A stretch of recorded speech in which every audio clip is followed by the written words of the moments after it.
Welcome to what promises to be an unusually interesting evening, our forum on the intelligent design, or ID, controversy. This program has been organized jointly by Nat Johnson of the Education Department of the Museum and by Natural History Magazine, which has published a printed version in our April issue. I wish to acknowledge my fellow senior editor, Vittorio Maestro, and our editor-in-chief, Ellen Goldenson, for their considerable efforts in producing this special ID section in Natural History Magazine. For those who've not seen it, I believe we have some copies here tonight available without charge, courtesy of the magazine. Ms. Goldenson deserves special thanks for giving us the green light to go ahead with this venture, which was a courageous editorial decision and a controversial one. Rarely at Natural History Magazine have we received so many impassioned letters and comments on a single feature. The sole exception, I believe, was when the astrophysicist Neil Tyson wrote a column decrying mathematical illiteracy and inadvertently made a minor math mistake, which an inordinate number of our readers took a great delight in pointing out. Now, before I introduce Dr. Eugenie Scott, our moderator for tonight's forum, I want to give you just a little bit of behind-the-scenes background. Several prominent scientists emphatically disagreed with our plan to sponsor this forum. We should ignore intelligent design proponents, they urged, and offer them no credibility by giving them a platform in the magazine or at the museum. This institution, after all, is a bastion of evolutionary biology and has been so for almost a century and a half. In their published articles and books, some ID proponents have characterized Darwinian evolutionists as status quo ideologues, defenders of hidebound orthodoxy, parroters of the dominant paradigm, and dogmatic priests of Darwinism, which some of them view as a secular religion bolstered by uncritical faith and demonstrably bogus icons. Did I get that right?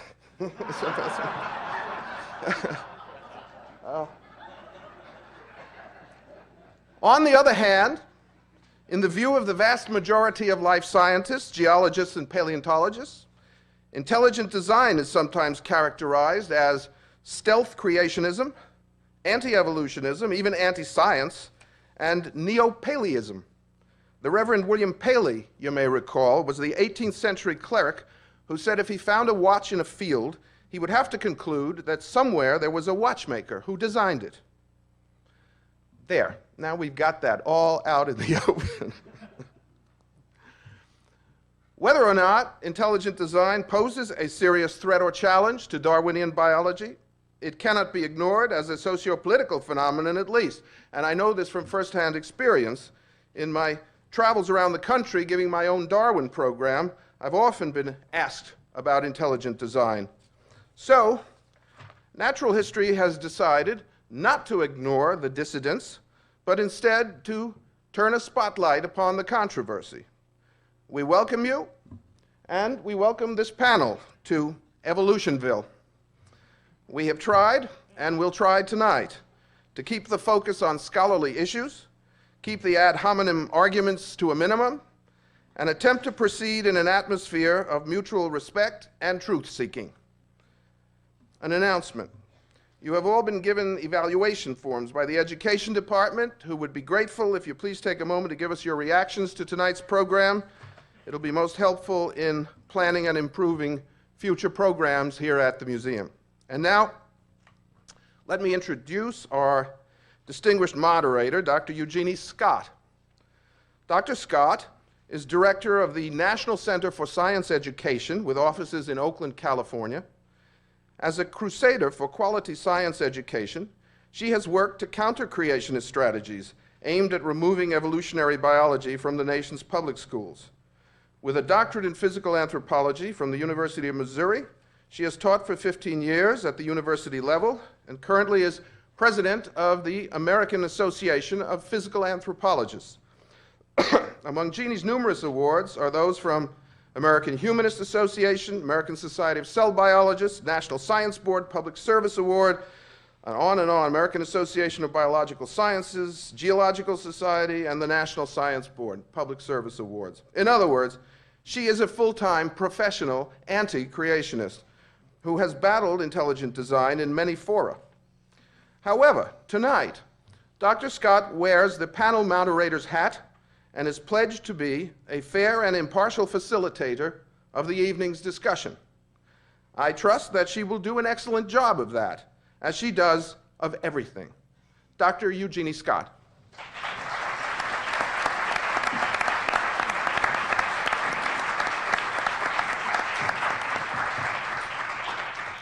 Good evening. When he said spotlight, he wasn't kidding. It's hope I can see well enough to read these introductory comments.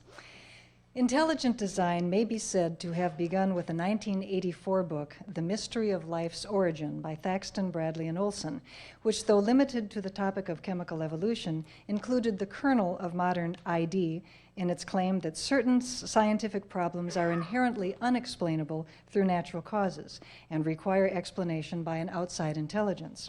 Soon afterwards, the same publishers, the Foundation for Thought and Ethics, published a high school biology supplemental textbook of Pandas and People in 1989.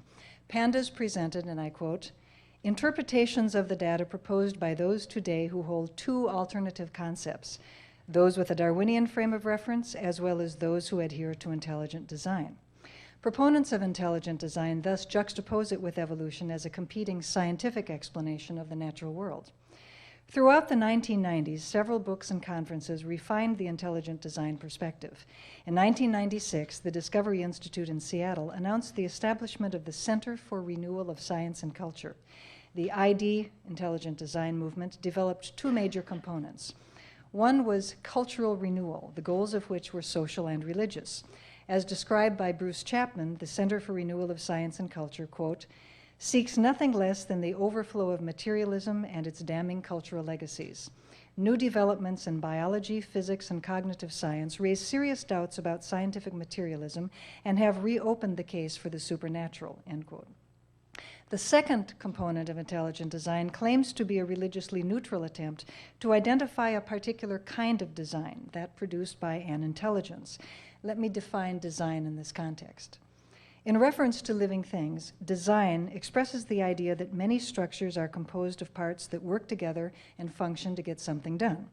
The leg of a deer has many components: a scapula, a humerus, a fused tibia fibula, an elongated metatarsal, fused phalanges, etc., that allow a deer to run swiftly.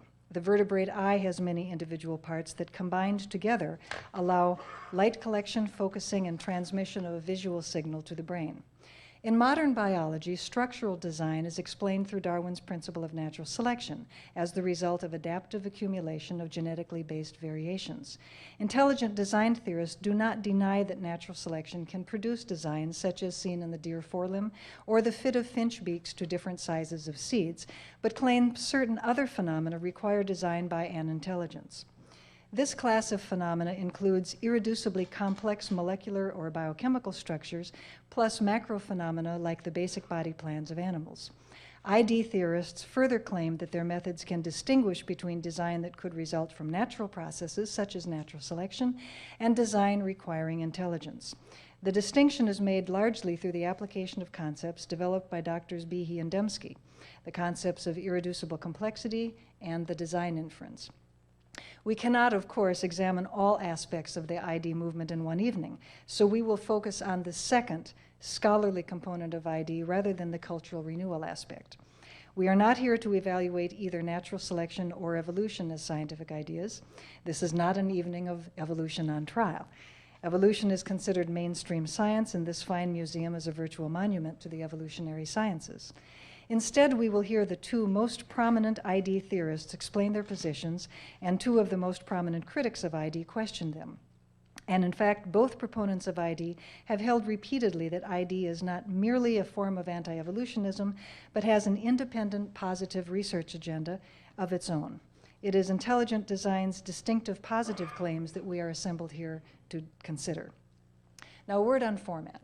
We will begin with William Dembski, who will have 20 minutes to explain his ideas, concentrating on his concept of the design inference and how it makes a positive contribution to the understanding of the natural world.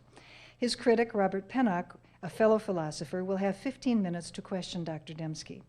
The expectation is for a give and take, analysis and response exchange that will be conversational and which will help us, the audience, understand strengths and weaknesses of Dr. Dembski's position. After Pennock's 15 minutes, Kenneth Miller, a biologist, will question and converse with Dr. Dembski for 5 minutes. During the remainder of the hour, Dr. Dembski will entertain questions from the audience. You may fill out the cards that you were given, or you may raise your hand and be called upon. If appropriate, Dr. Miller or Dr. Pennock may have 1 minute to comment on Dr. Dembski's answer. At the end of 1 hour's time, I will call upon Michael Behe to take the podium, where he will have 20 minutes to instruct us on his contribution to intelligent design theory, the concept of irreducible complexity, focusing on irreducible complexity as a positive research agenda. Fellow biologist Kenneth Miller will question and converse with Dr. Behe for 15 minutes, with a follow-up of 5 minutes of additional questioning by Dr. Pennock. As before, the remainder of the hour will be devoted to questions from the audience, which I ask you to submit on note cards or raise your hand. During these conversations, all participants are directed to keep both questions and answers as brief as possible, as difficult as that is. The introductions that I will be reading have been provided by the participants. I will now introduce our first speaker, Dr. William A. Dembski. And Bill, if you'd like to get yourself started while I introduce you.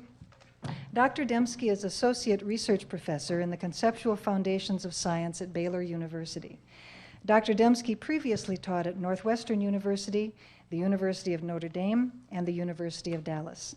He has done postdoctoral work in mathematics at MIT, in physics at the University of Chicago, and in computer science at Princeton University. He holds a PhD in philosophy from the University of Illinois at Chicago, a second PhD in mathematics from the University of Chicago, and a Master of Divinity degree from Princeton University.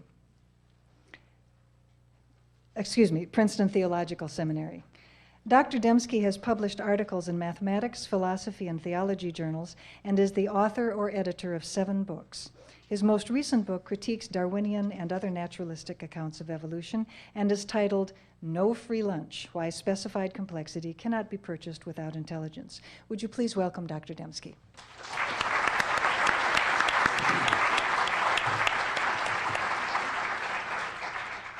Thank you, Eugenie, and thank you, the American Museum, for inviting me to this event.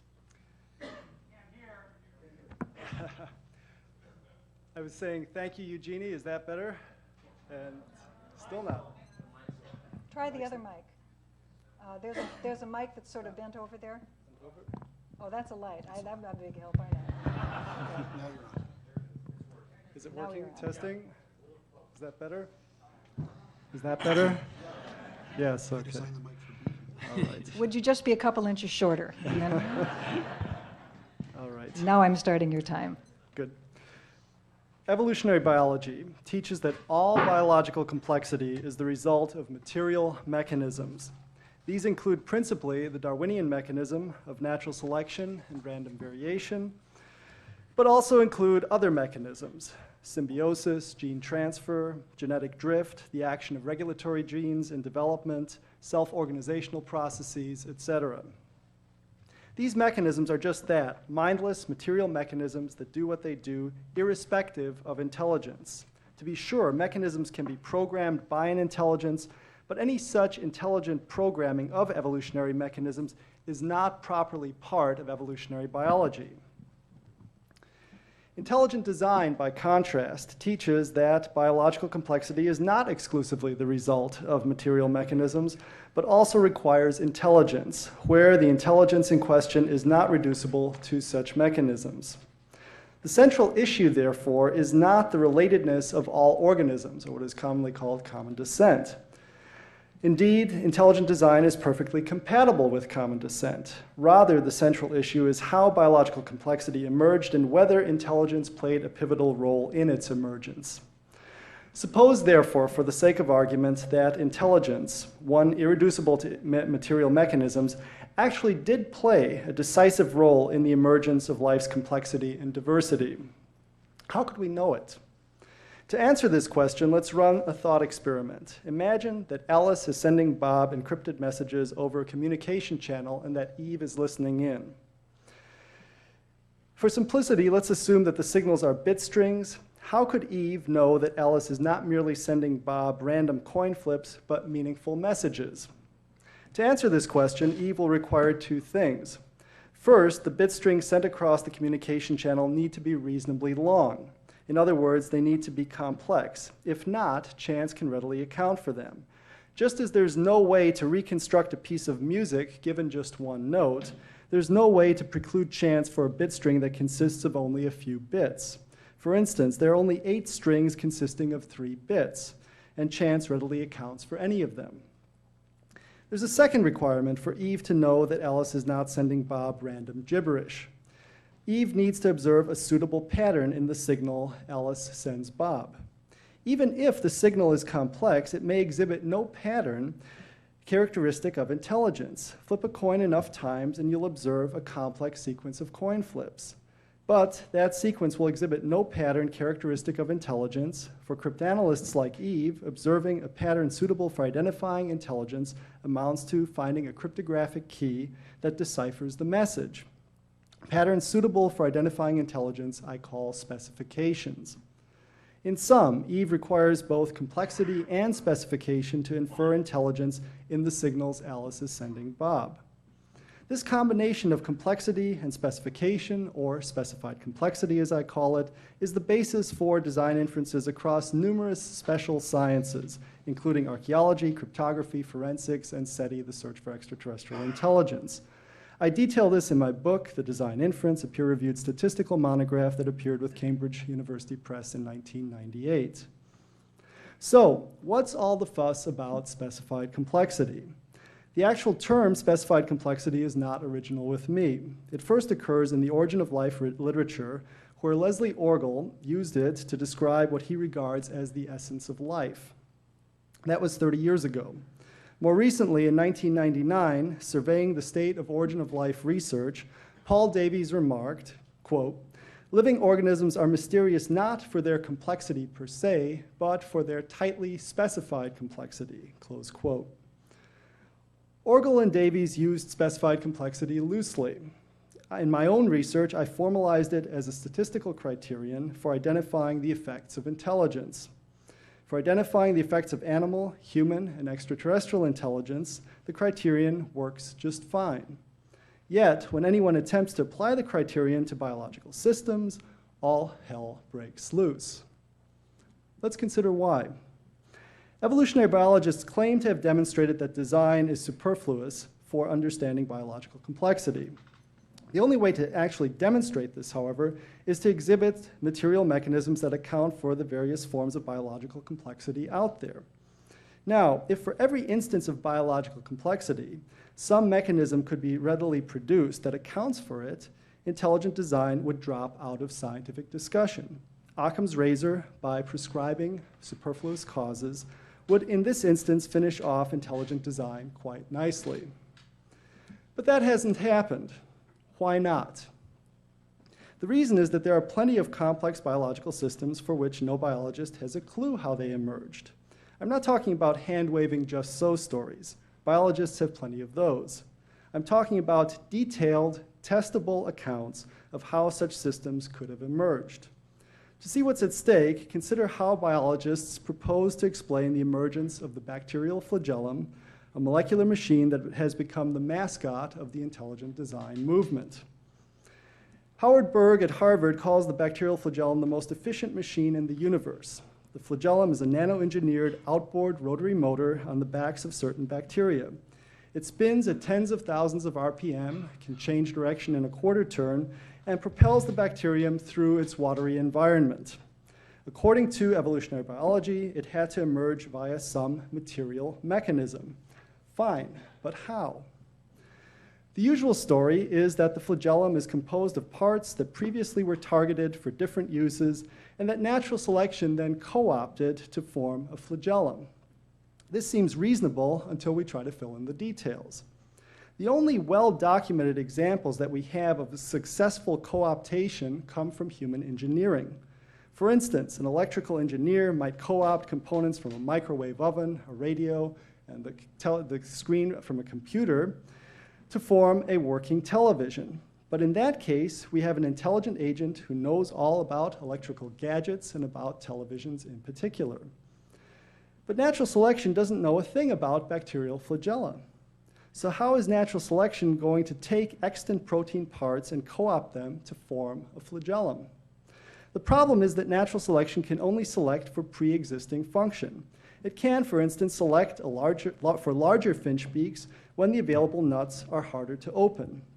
Here, the finch beak is already in place, and natural selection merely enhances its present functionality. Natural selection might even adapt a pre-existing structure to a new function. For example, it might start with finch beaks adapted to opening nuts and end with beaks adapted to eating insects. But for co-optation to result in a structure like the bacterial flagellum, we are not talking about enhancing the function of an existing structure or reassigning an existing structure to a different function, but reassigning multiple structures previously targeted for different functions to a novel structure exhibiting a novel function. The bacterial flagellum requires about 50 proteins for its assembly and structure. All these proteins are necessary in the sense that lacking any of them, a working flagellum does not result. The only way for natural selection to form such a structure by co-optation, then, is for natural selection gradually to enfold existing protein parts into evolving structures whose functions co-evolve with the structures. We might, for instance, imagine a 5-part mousetrap consisting of a platform, spring, hammer, holding bar, and catch evolving as follows. It starts out as a doorstop, thus merely consisting of the platform, then evolves into a tie clip by attaching the spring and hammer to the platform, and finally becomes a full mousetrap by also including the holding bar and catch. Ken Miller finds such scenarios not only completely plausible, but also deeply relevant to biology. In fact, he regularly sports a modified mousetrap cum tie clip. Intelligent design proponents, by contrast, regard such scenarios as rubbish. Here's why. First, in such scenarios, the hand of human design and intention meddles everywhere. Evolutionary biologists assure us that eventually they will discover just how evolutionary processes can take the right and needed steps without the meddling hand of design. But all such assurances presuppose that intelligence is dispensable in explaining biological complexity. The only evidence we have of successful co-optation, however, comes from engineering and confirms that intelligence is indispensable in explaining complex structures like the mousetrap and, by implication, the bacterial flagellum. Intelligence is known to have the causal power to produce such structures. We're still waiting for the promised material mechanisms. The other reason design theorists are less than impressed with co-optation concerns an inherent limitation of the Darwinian mechanism. The whole point of the Darwinian selection mechanism is that you can get from anywhere in configuration space to anywhere else, provided you can take small steps. How small? Small enough that they are reasonably probable. But what guarantee do you have that a sequence of baby steps connects any 2 points in configuration space? Richard Dawkins compares the emergence of biological complexity to climbing a mountain, Mount Improbable, as he calls it. According to him, Mount Improbable always has a gradual serpentine path leading to the top that can be traversed in baby steps. But that's hardly an empirical claim. Indeed, the claim is entirely gratuitous. It might be a fact that Mount Improbable is sheer on all sides, and getting to the top from the bottom via baby steps is effectively impossible. A gap like that would reside in nature herself and not in our knowledge of nature. It would not, in other words, constitute a god of the gaps.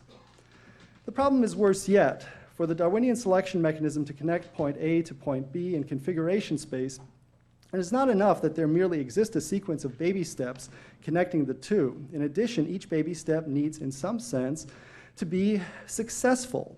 In biological terms, each step requires an increase in fitness as measured in terms of survival and reproduction. Natural selection, after all, is the motive force behind each baby step, and selection only selects what is advantageous to the organism. Thus, for the Darwinian mechanism to connect two organisms, there must be a sequence of successful baby steps connecting the two. Again, it is not enough merely to presuppose this. It must be demonstrated. For instance, it is not enough to point out that some genes for the bacterial flagellum are the same as those for a type 3 secretory system, a type of pump, and then hand wave that one was co-opted from the other. Anybody can arrange complex systems in a series.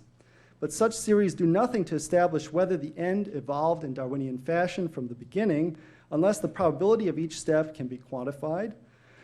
The probability of each step turns out to be reasonably large, and each step constitutes an advantage to the organism. Convinced that the Darwinian mechanism must be capable of doing such evolutionary design work, evolutionary biologists rarely ask whether such a sequence of successful baby steps even exists. Much less do they attempt to quantify the probabilities involved. I attempt in chapter 5 of my most recent book, No Free Lunch, to do that, to lay out the probabilities. There I lay out techniques for assessing the probabilistic hurdles that the Darwinian mechanism faces in trying to account for complex biological structures like the bacterial flagellum. Probabilities I calculate, and I try to be conservative, are horrendous and render the natural selection entirely implausible as a mechanism for generating the flagellum and structures like it. If I'm right, and the probabilities really are horrendous, then the bacterial flagellum exhibits specified complexity. Furthermore, if specified complexity is a reliable empirical marker of intelligent agency, then systems like the bacterial flagellum bespeak intelligent design and are not solely the effects of material mechanisms. It's here that critics of intelligent design raise the argument from ignorance objection. For something to exhibit specified complexity entails that no known material mechanism operating in known ways is able to account for it. But that leaves unknown material mechanisms. It also leaves no material mechanisms operating in unknown ways. Isn't arguing for design on the basis of specified complexity therefore merely an argument from ignorance? Two comments to this objection.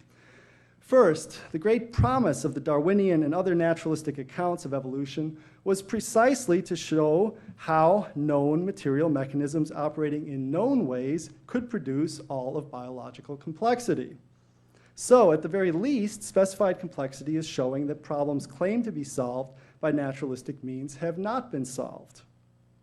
Second, the argument from ignorance objection could in principle be raised for any design inference that employs specified complexity, including those where humans are implicated in constructing artifacts. An unknown material mechanism might explain the origin of the Mona Lisa, or in the Louvre, or the Louvre itself, or Stonehenge, or how two students wrote exactly the same essay. But no one is looking for such mechanisms. It would be madness even to try. Intelligent design caused these objects to exist, and we know that because of their specified complexity.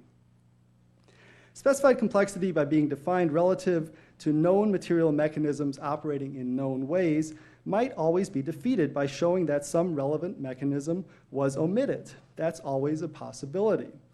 Though, as with the plagiarism example and with many other cases, we don't take it seriously. As William James put it, there are live possibilities and there are bare possibilities. There are many design inferences which, to doubt, require invoking a bare possibility. Such bare possibilities, if realized, would defeat specified complexity.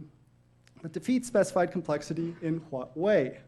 Not by rendering the concept incoherent, but by dissolving it. In fact, that is how Darwinists, complexity theorists, and anyone intent on defeating specified complexity as a marker of intelligence usually attempts it, namely by showing that it dissolves once we have a better understanding of the underlying material mechanisms that render the object in question reasonably probable. By contrast, design theorists argue that specified complexity in biology is real, that any attempt to palliate palliate the complexities or improbabilities by invoking as yet unknown mechanisms or known mechanisms operating in unknown ways is destined to fail. This can, in some cases, be argued convincingly, as with Michael Behe's irreducibly complex biochemical machines, and with biological structures whose geometry allows complete freedom in possible arrangements of parts. Consider, for instance, a configuration space comprising all possible character sequences from a fixed alphabet. Such spaces model not only written text, but also polymers like DNA, RNA, and proteins. Configuration spaces like this are perfectly homogeneous, with one character string geometrically interchangeable with the next. The geometry therefore precludes any underlying mechanisms from distinguishing or preferring some character strings over others. Not material mechanisms, but external semantic information in the case of written texts, or functional information in the case of polymers, is needed to generate specified complexity. In these instances, to argue that this semantic or functional information reduces to material mechanisms is like arguing that Scrabble pieces have inherent in them preferential ways they like to be sequenced. They don't. Michael Polanyi offered such arguments for biological design in the 1960s. In summary, evolutionary biology contends that material mechanisms are capable of accounting for all of biological complexity. Yet, for biological systems that exhibit specified complexity, these mechanisms provide no explanation of how they were produced.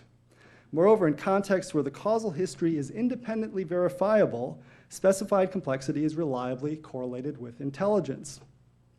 At a minimum, biology should therefore allow the possibility of design in cases of biological specified complexity. But that's not the case. Evolutionary biology allows for only one line of criticism, namely to show that a complex specified biological structure could not have evolved via any material mechanism. In other words, so long as some unknown material mechanism might have evolved the structure in question, intelligent design is proscribed. This renders evolutionary theory immune to disconfirmation in principle, because the universe of unknown material mechanisms can never be exhausted. Furthermore, the evolutionist has no burden of evidence. Instead, the burden of evidence is shifted entirely to the evolution skeptic. And what is required of the evolution skeptic? The skeptic must prove nothing less than a universal negative. That is not how science is supposed to work. Science is supposed to pursue the full range of possible explanations. Evolutionary biology, by limiting itself to material mechanisms, has settled in advance which biological explanations are true apart from any consideration of empirical evidence. This is armchair philosophy. Intelligent design may not be correct, but the only way we could discover that is by admitting design as a real possibility, not ruling it out a priori. Darwin himself would have agreed. In The Origin of Species, he wrote, "A fair result can be attained only by fully stating and balancing the facts and arguments on both sides of each question." Thank you. Thank you.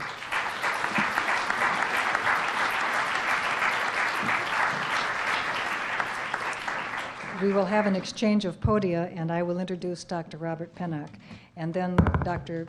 Dembski will speak from this podium. Dr. Robert Pennock is an associate professor of science and technology studies at the Lyman Briggs School and associate professor of philosophy, both at Michigan State University. He is also on the faculty of Michigan State's Ecology, Evolutionary Biology, and Behavior program. He graduated with honors in biology and philosophy at Earlham College and received his PhD in the history and philosophy of science from the University of Pittsburgh. His research interests are in philosophy of biology and the relationship of epistemic and ethical values in science, and has published numerous articles in these areas. He is the author of Tower of Babel, The Evidence Against the New Creationism, and editor of the recently published Intelligent Design Creationism and Its Critics, Philosophical, Theological, and Scientific Perspectives. He has received many research and teaching awards and was named a distinguished lecturer by Sigma Xi, the Scientific Research Society. And now Dr. Pennock will question Dr. Dembski. Thanks. What we're going to look at here is the question, what is intelligent design? The pamphlet that is put out by intelligent design activists tell us that it is a new science for a new century. We see here the graphic that indicates who's standing, we think, behind this, but I'm not going to talk about who's standing behind this.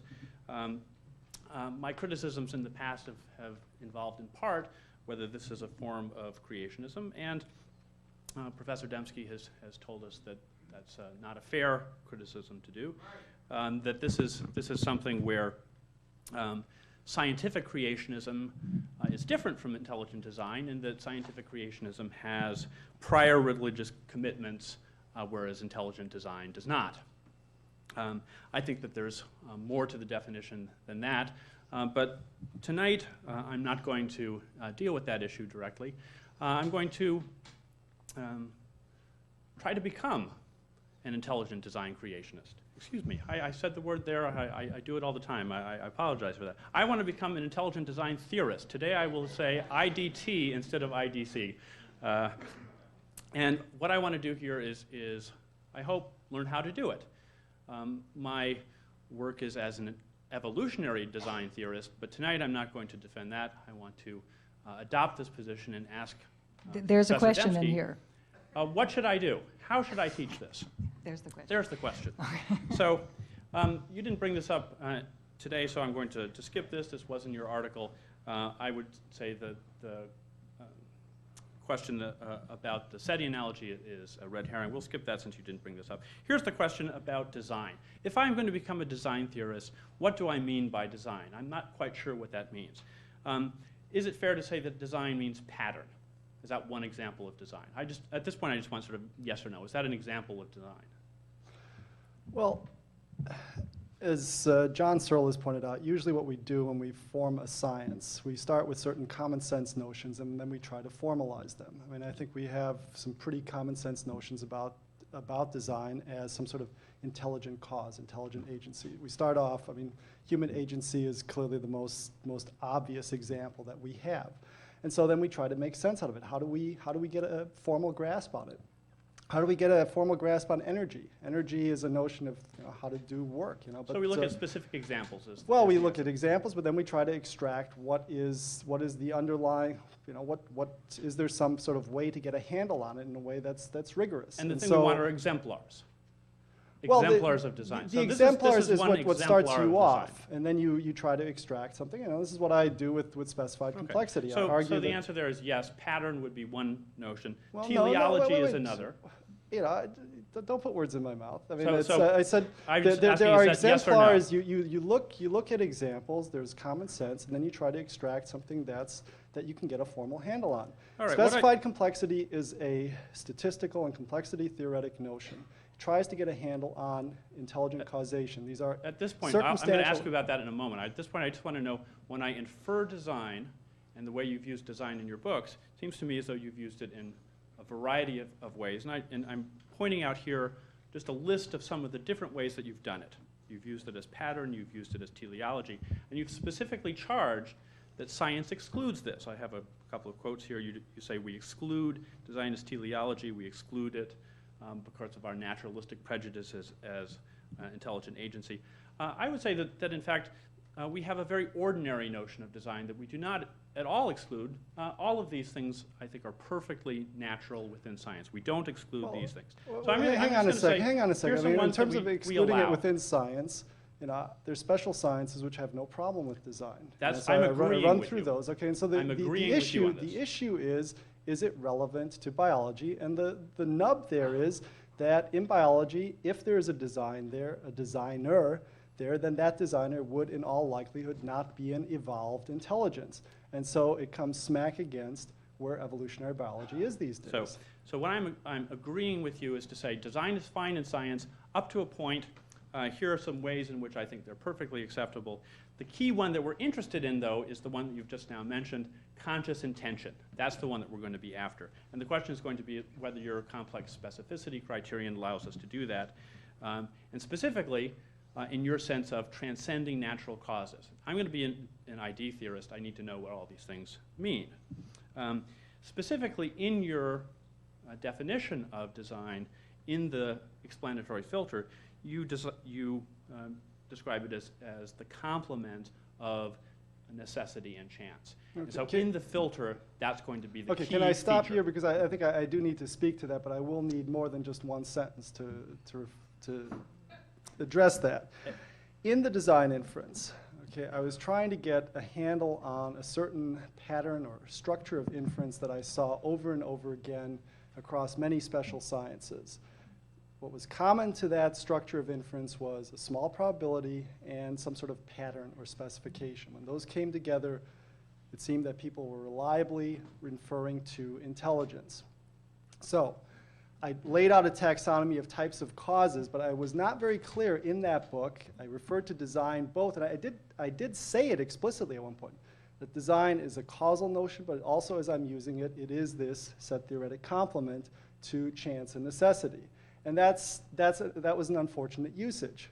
What you get in the explanatory filter is specified complexity. That's what the design there is. But you still have to go from that complexity and statistical notion and map that onto a causal structure. I mean, this is what we do when we have criteria. There is the reality out there, and then we try, as with medical tests, there's the reality of somebody either being sick or not sick, and then there's a medical test that tells you the person is sick or not sick. Well, it doesn't do that with perfect reliability usually. There's, so you've got the test and then the reality. And so in my case, the test is specified complexity. The reality it's trying to get a handle on is design or intelligence. And what comes out then is an attribution of design, of intention.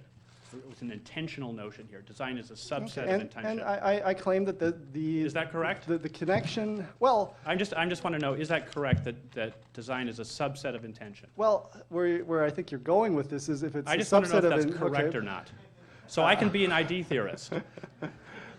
It's when you talk about intention, you're often talking about purpose, and my contention would be that we can detect design without knowing the purposes of the designer. So there's a room, for instance, at the Smithsonian Institute, which has obviously designed artifacts for which we do not know what the intention or purpose there is. So But in I fact- tend to shy away from the language of intentionality because it gives you this whole, puts you in that whole sphere of purpose where you So can we detect should not be design. talking about purpose?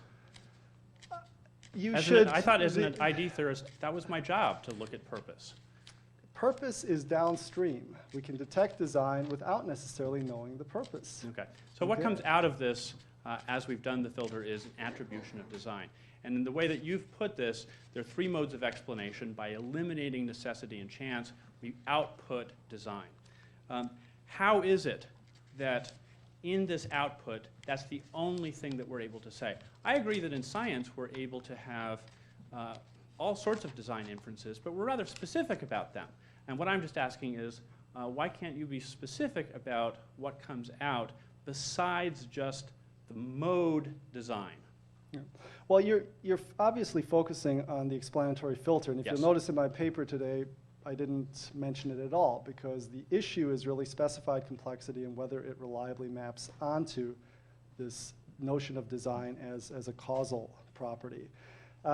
I was in the explanatory filter trying to make sense of, or as philosophers would say, rationally reconstruct how we do these design inferences.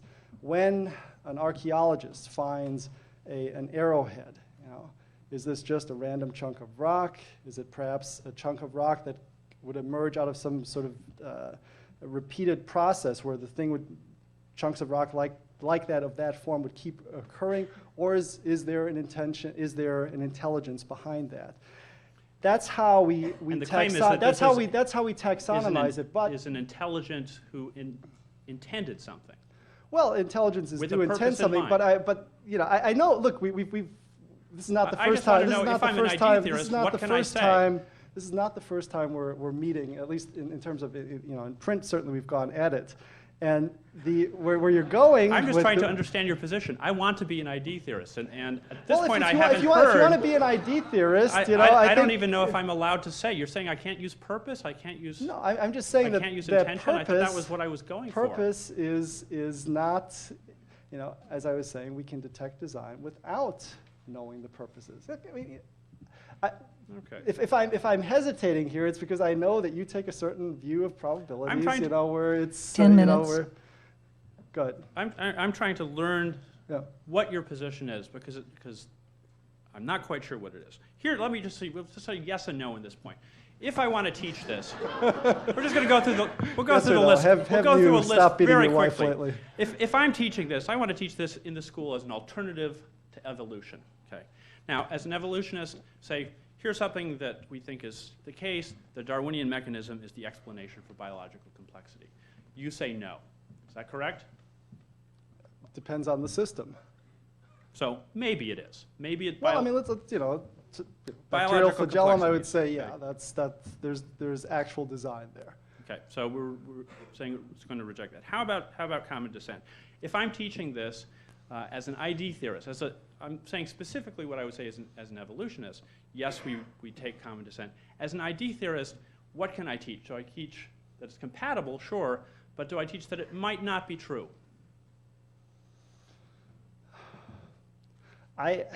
Design theorists are divided on this question. The design theorists are divided, and I think So that means I can teach both. I think that no. I'm saying that you would teach evidence for and against. I mean, it seems to me that there's some very good fine. evidence. That's There's some a good good evidence. answer. There's some good I just wanna evidence know what for I can common teach. descent. Okay. You know, there are molecular phylogenies. Microevolution, can I teach that? Or do I have to reject that? We're you know, I just I want was to find under out what the I impression believe. that we were If this going is to an be talking alternative about theory, I just want to find out. I'm just asking, what can I say as an ID theorist? What do I accept? What do I reject? Science lays its cards out on the table and says, here's what we accept, here's what we reject. All I'm asking is, do you accept this or not? Well, let's back up just a moment.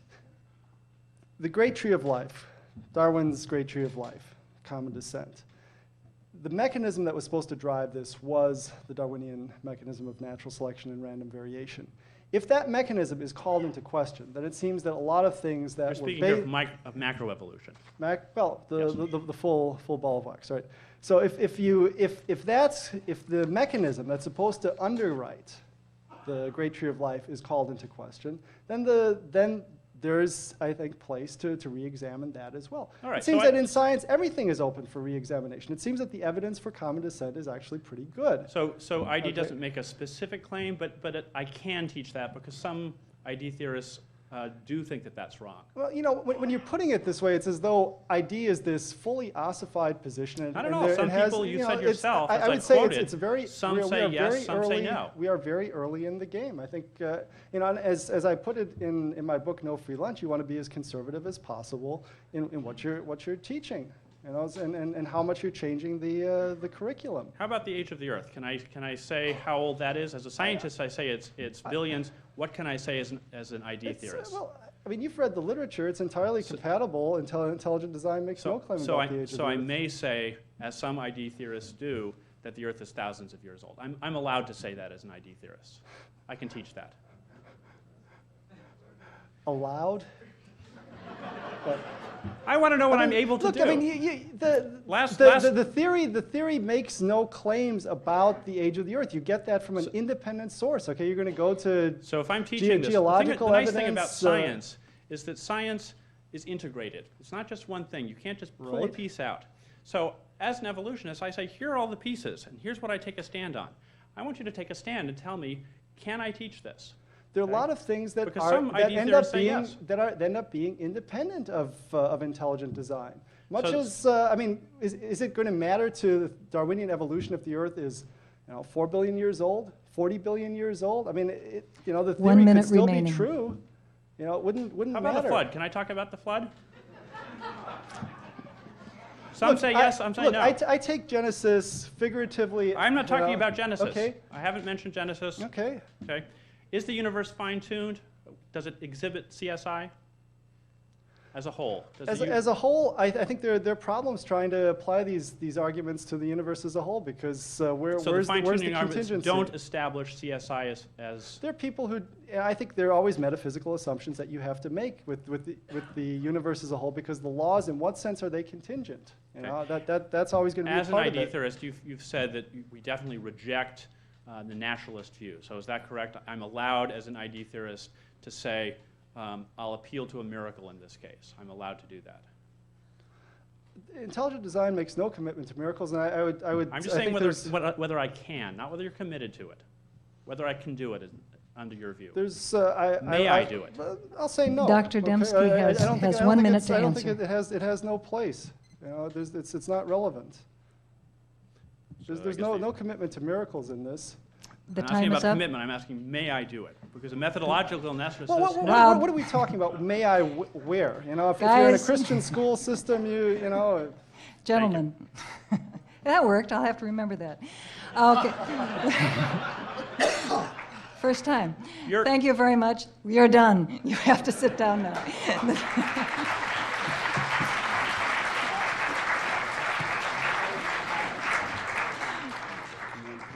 Well, that was fun. Bill will stay at his podium. We're going to have a change of questioners for the moment, and I'll take this opportunity to introduce from here our next speaker, Dr. Kenneth Miller. Dr. Kenneth R. Miller is a cell biologist at Brown University, studying the relationships of structure and function in biological membranes. He is the recipient of numerous awards for outstanding teaching. He has written many articles that have been published in numerous scientific journals, including Nature, Cell, the Journal of Cell Biology, the Journal of Molecular Biology, and popular science magazines such as Scientific American and Discover. He is the co-author of several high school and college biology textbooks and the author of Finding Darwin's God, a scientist's search for common ground between God and evolution. You will have 5 minutes, the two of you will have 5 minutes to question and answer. Bill, what I have up here, it's not terribly readable. It's a geological timescale. It's sort of the age of the Earth, starting the formation of the planet 4.5 billion years ago and going right up to the present time. And what I want to do is I want to take your ideas about design, I want to map them on this, which is an important scientific thing to do. So let's start with the origin of life. The evidence is that living things first appeared on this planet about 3 billion years ago. I've put an arrow down there. It's fair to say, isn't it, since you think that life contains complex specified information, that there must have been a design event at which that information was put into some sort of living system about that time. Is that right? Not necessarily at that time. You know, in my CSI talk, is necessary for life. There's life. It is necessary, but at what point was it inserted? Okay, I mentioned right in my first paragraph of my talk that one of the things that's not studied by evolutionary biology is the programming of these mechanisms. So it's conceivable that all this CSI could have been put in there right at the Big Bang, wherever, enough. and then it's gotten itself expressed at that Okay. point. Good answer. Okay, so there's two possibilities. One is that it was put in where I put the arrow, and the other possibility is it was programmed at the beginning of the Big Bang, right? Yep. Yeah, okay, cool. Okay, so the two possibilities, and you specifically used the bacterial flagellum as an example of design.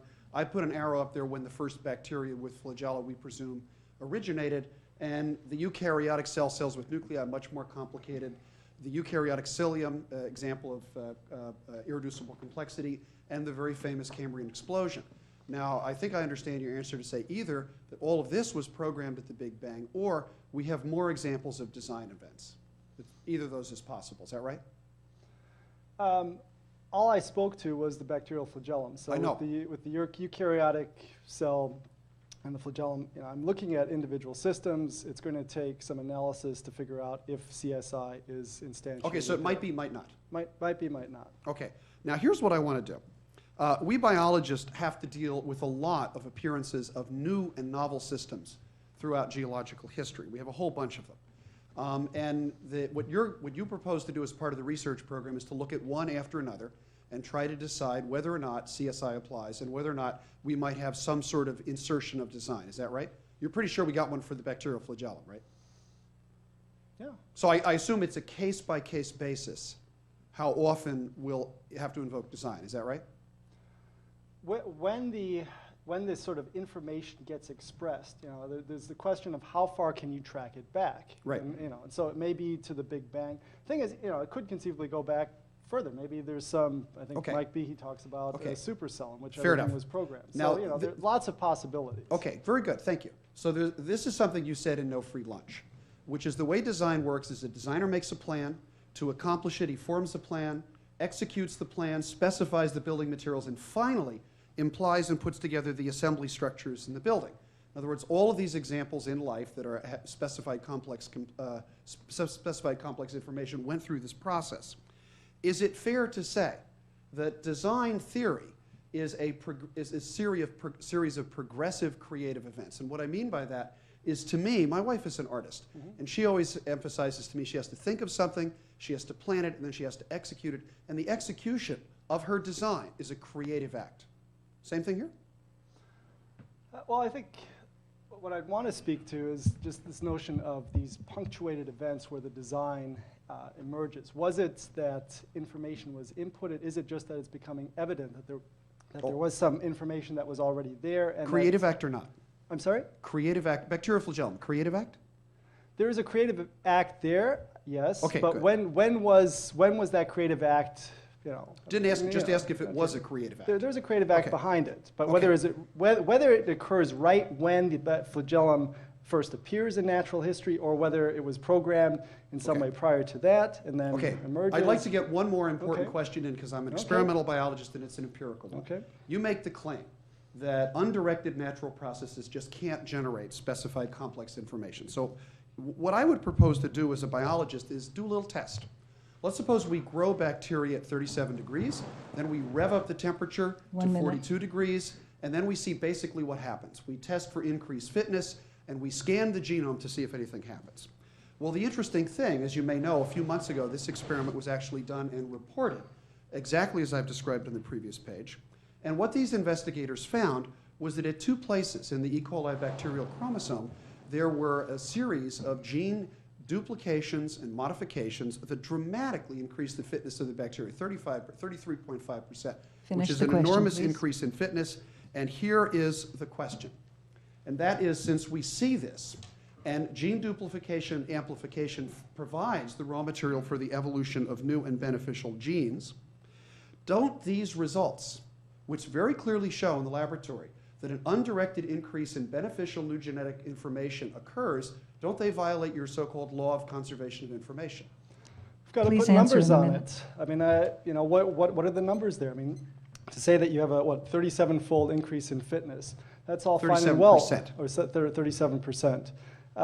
What's, you know, it's got to be mapped onto what I'm doing. You know, and in terms of these complexities, which need to be evaluated, we're talking, you know, the universal complexity bound that I talk about. We're talking 500 bits of CSI. Is that the case here? You know, the analysis will need to be done. You haven't done it. Okay, no, absolutely. But what I Ken, you're would done. suggest is Ken. the production of information is Ken, an ordinary event. you're done.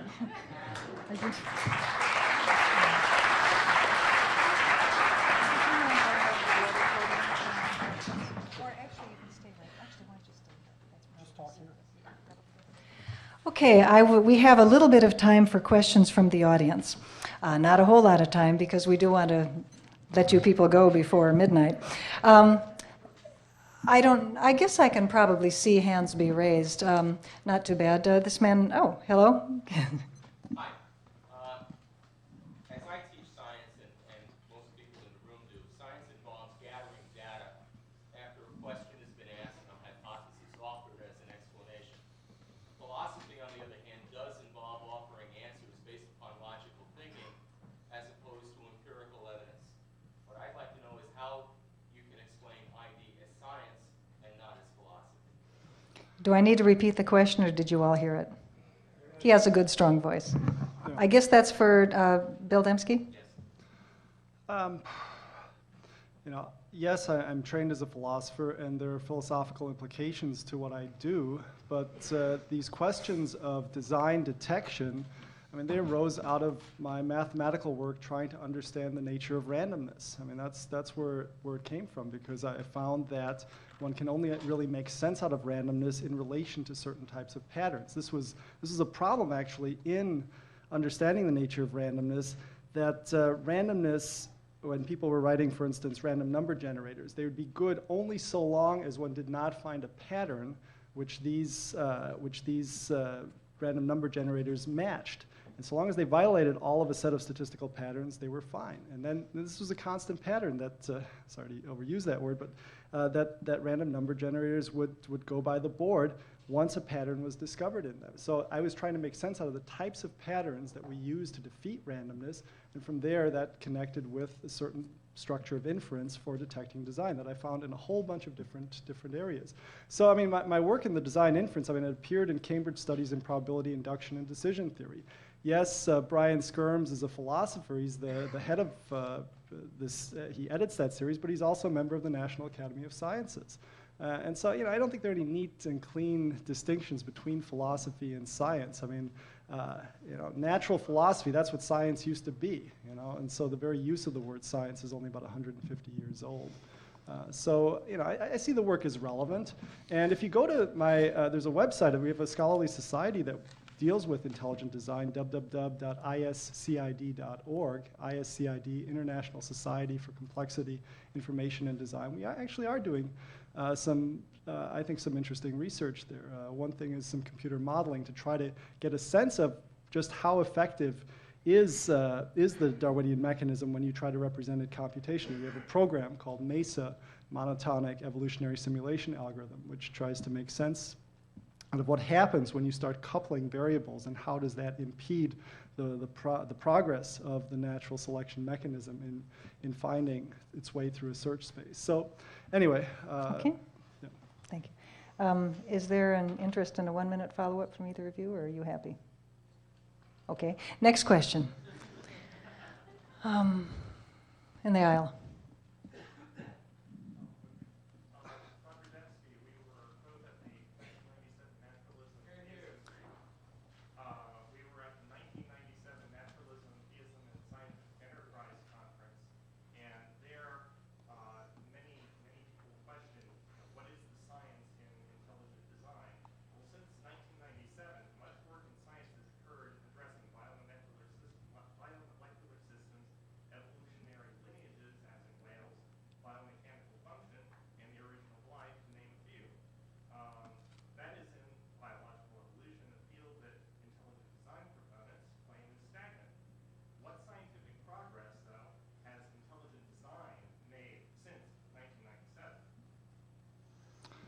Well, let me answer you in two parts. One, if you throw enough money at researchers, you'll be getting research, right? So I think the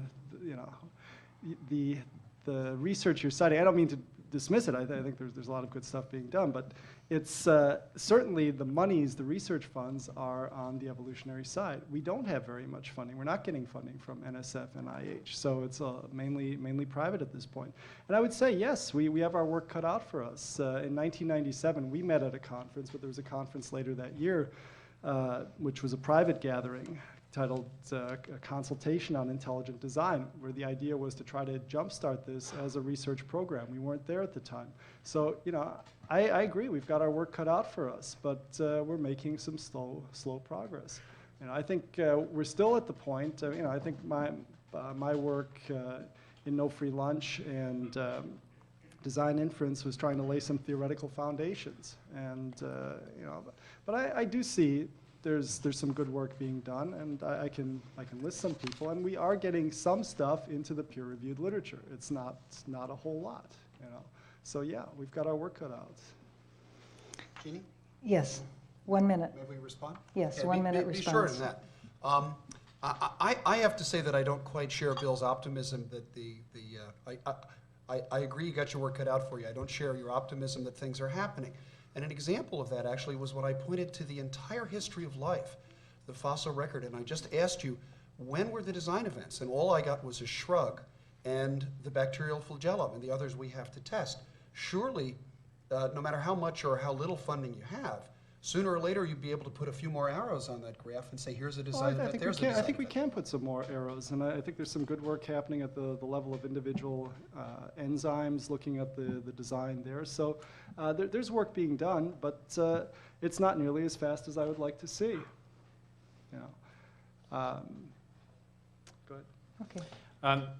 Apropos of this sort of question, your explanatory filter and the CS criterion is supposed to be a reliable detector of design. You've admitted that it can come up with false negatives.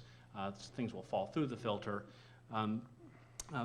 Is this something, though, where you've tested it to be reliable? Whenever we have an instrument, we usually go through and we check it out, see how many times it works, how many times it fails.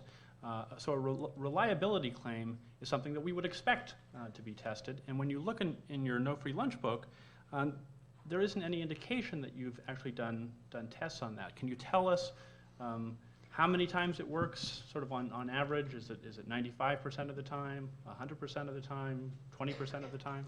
Have you done some tests on this? The fact is that I've got plenty of critics, you included. But this is where something where are the you can test it. counterexamples? I mean, I give it to you. I mean, you've been following the design movement. Give me a counterexample. But the question has to do whether you've given us any. You've stated that it's an inductive generalization. That's part of the reason we should expect this. But I haven't seen even a single case that you've offered where we've seen just how well it works. It's not a matter of responding to counterexamples. It's a matter of testing the instrument. We use these inferences across a whole range of special sciences. I would say that, in fact, that's what makes a lot of these design inferences work. So they work 100% of the time, or 95% of the time? The accuracy depends on how well we've grasped the relevant probability distributions, and also the level of improbability that we set to eliminate chance and infer design. And so, I would say that we are perfectly reliable when we're at a universal probability bound. Perfect. So you've tested, and you get perfect reliability. That's pretty amazing. When you say that's pretty amazing. I mean, look, this isn't coming up in a vacuum, right? I mean, Emile Borel, a very well-known mathematician in the 1930s, was putting forward universal probability bounds. Cryptographers use these notions all the time to assess the reliability of cryptographic systems. They usually get improbabilities at the level of 10 to the minus 90 are as secure for cryptographic attacks across the whole universe. If you had the entire universe as a non-quantum computational system, then a system is reliable against cryptographic attacks. So it's not. So this is an a priori argument, not an empirical argument. It's not an a priori. It certainly depends on how much. What are the limits in the case of cryptography? What are the limits of matter and the physics of matter in terms of how much computation can you get out of it? Now, there's a law, Moore's law. I mean, we all know that computational power has gone up dramatically. I mean, your desktop, or rather your notebook computer, has more power than the supercomputer of 15 years ago. But that's not going to, Moore's law says that computational power doubles every 18 months. But it's not going to do that indefinitely. You're going to reach limits of matter, of what computation can accomplish. And so those limits tell us, in the case of cryptography, what sort of degree of security a cryptographic system has which are a priori arguments. So at this point, we don't have an empirical test of this. When you say a priori, that is not accurate. There is an a priori element in the mathematics, but there's also, it depends on what the physics is telling us about the limits. Can I finish the thought? Sorry. There's also a limit to how fast computation can go based on physics. Now that's empirical, so you can't just say that it's a priori. So the answer is you have not yet done the tests empirically. No. The NSA has done the tests. I mean, these arguments appear across the board in a lot of different areas. Don't try to put words in my mouth. Okay, let's end there. I'm afraid we've run out of time for questions. Mike, could you come up and get started? Thank you very much, gentlemen.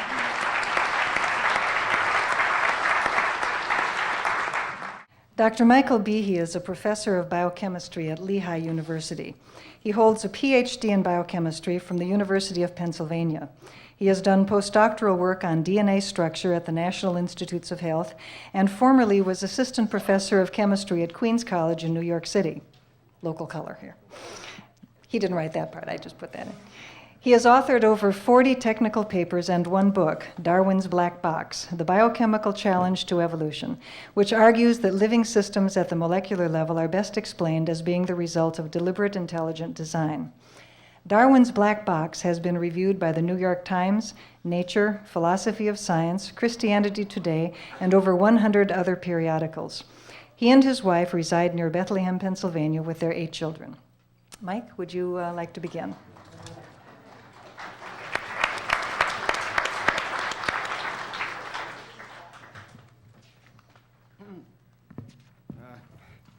I'm the short guy. Oh, thanks very much, Jeannie. As Jeannie mentioned, I taught at Queens College and City University in the early 80s. It's really nice to be back in New York City.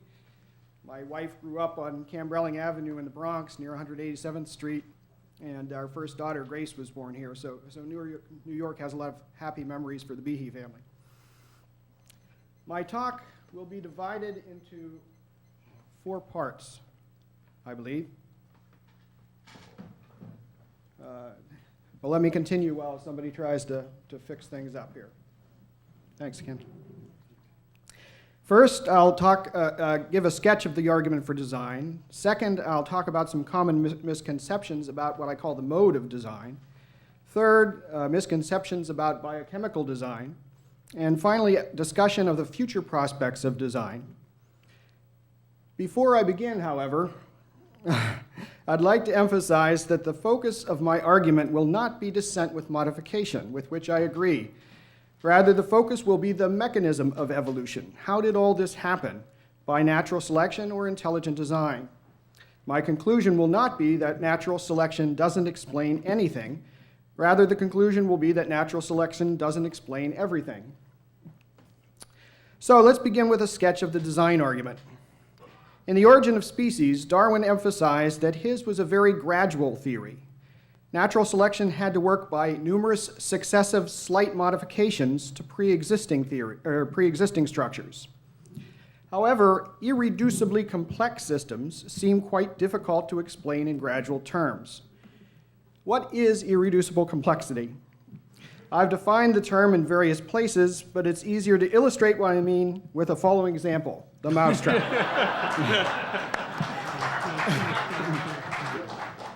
Close your eyes and imagine it. All right, okay. Thank you very much. I'm going to have to zing ahead here a little bit. This is a slow one. I'm going to have to wait. I've pressed it a couple times. I'm going to have to wait till it catches up with my pressing. So this mousetrap here. Mousetrap. The common mousetrap. A common mechanical mousetrap has a number of interacting parts that all contribute to its function. And if any parts are taken away, the mousetrap doesn't work half as well as it used to, or a quarter as well as it used to. The mousetrap is broken. Thus, it is irreducibly complex. Suppose we wanted to evolve a mousetrap by something like a Darwinian process. What would we start with?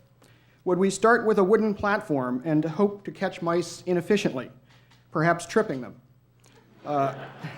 And then add, say, the holding par, hoping to improve the efficiency? No, of course we can't do that, because irreducibly complex systems only acquire their function when the system is essentially completed.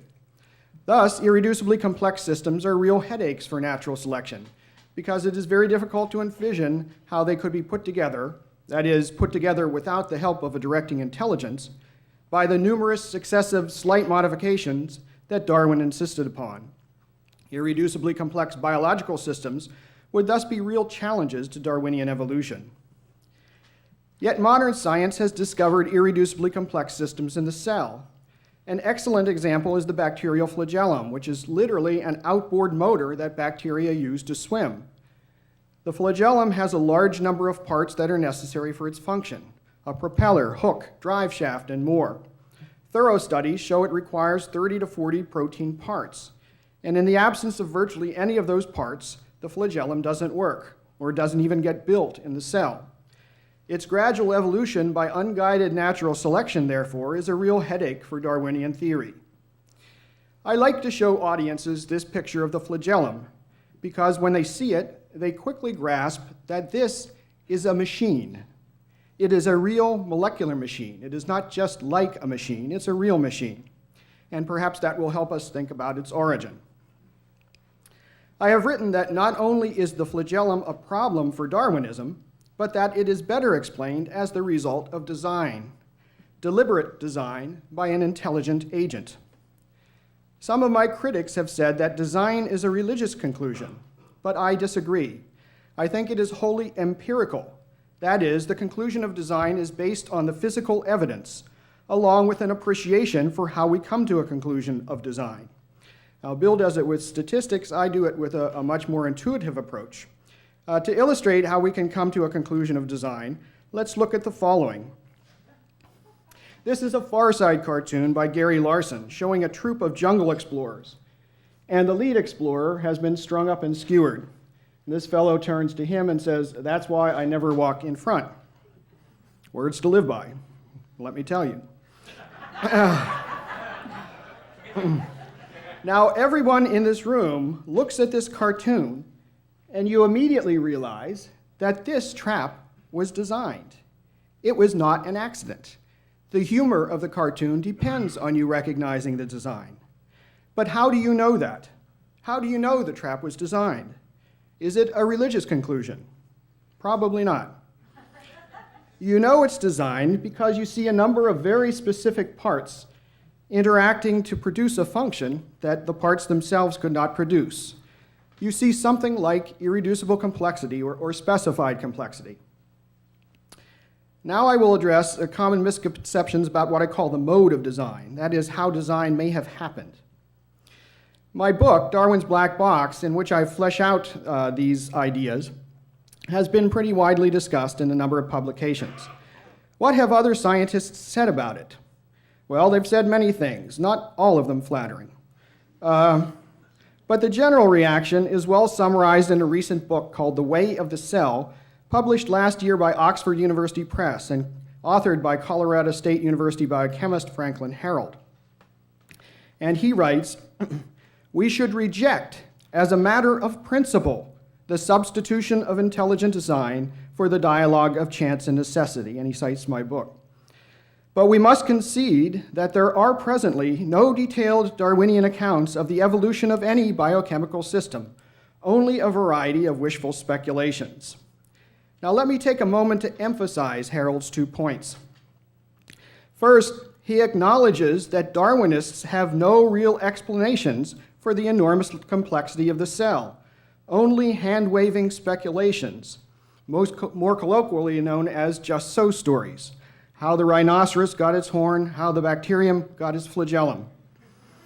I find this an astonishing admission for a theory that has dominated biology for so long. Second, apparently he thinks that there is some principle that forbids us from investigating the idea of intelligent design, even though design is an obvious idea that quickly pops into your mind when you see a drawing of the flagellum or other complex biochemical systems. But what principle is that? I think the principle boils down to this. Design appears to point strongly beyond nature.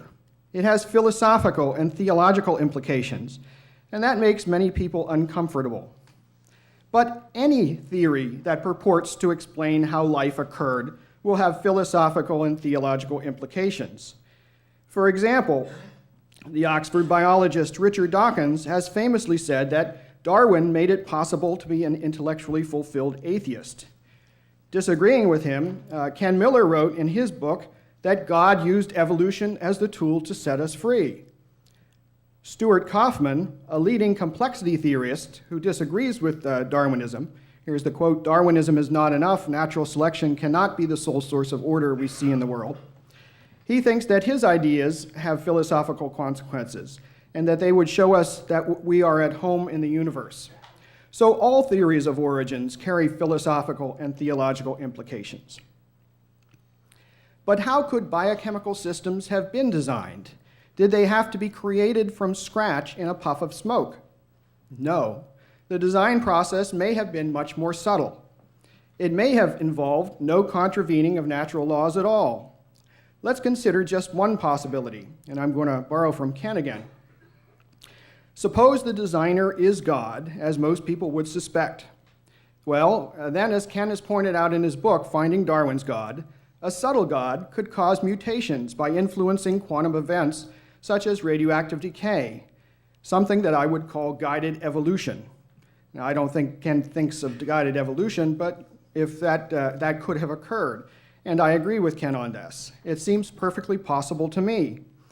I would only add that the process would amount to intelligent design, not Darwinian evolution. Now let's talk about common misperceptions about biochemical design. Some Darwinists have proposed that a way around the problem of irreducible complexity could be found if the individual components of a system first had other functions in the cell. For example, consider a hypothetical example such as pictured here, where all of the parts are supposed to be necessary for the function of the system. Might the system have been put together from individual components that originally worked on their own but then got together? Unfortunately, this picture greatly oversimplifies the difficulty, as I discussed in Darwin's black box. Here, analogies to mousetraps break down somewhat because the parts of the system have to automatically find each other in the cell. They aren't arranged by an intelligent agent, as a mousetrap is. To find each other in the cell, interacting parts have to have their surfaces shaped so that they are very closely matched to each other. Originally, however, the individually acting components would not have had complementary surfaces, so all of the interacting surfaces of all of the components would first have to be adjusted before they could function together, and only then would the new function of the composite system appear. Thus, the problem of irreducibility remains, even if individual components separately have their own functions. Another area where one has to be careful is in noticing that some systems with extra or redundant components may have an irreducibly complex core. For example, a car with 4 spark plugs might get by with 3 or 2, but it certainly can't get by with none. Rat traps often have 2 springs to give them extra strength. They can still work if one spring is removed, but they can't work if both springs are removed. Thus, in trying to imagine the origin of a rat trap by Darwinian means, we still have all the problems we had with a mousetrap. A cellular example of redundancy is the hugely complex eukaryotic cilium, shown here in cross-section, which has multiple copies of a number of components, yet needs at least one copy of each to work, as I pictured in my book. Many other criticisms have been made against intelligent design, and I have responded to a number of them at the following locations. I will now discuss how I view the future prospects of a theory of intelligent design. I see them as very bright indeed. Why? Because the idea of intelligent design has advanced not primarily because of anything I or any individual has done. Rather, it's been the very progress of science itself that has made intelligent design plausible. 50 years ago, much less was known about the cell, and it was much easier then to think that Darwinian evolution was true. But with the discovery of more and more complexity at the foundation of life, the idea of intelligent design has gained strength. That trend is continuing. As science pushes on, the complexity of the cell is not getting any less. On the contrary, it is getting much greater.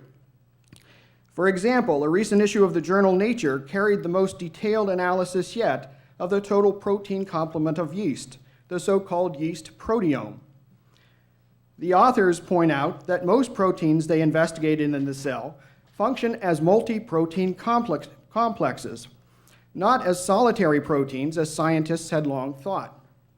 In fact, they showed that almost 50% of the proteins in the cell function as complexes of a half dozen or more, such as the polyadenylation machinery shown in this figure from the paper.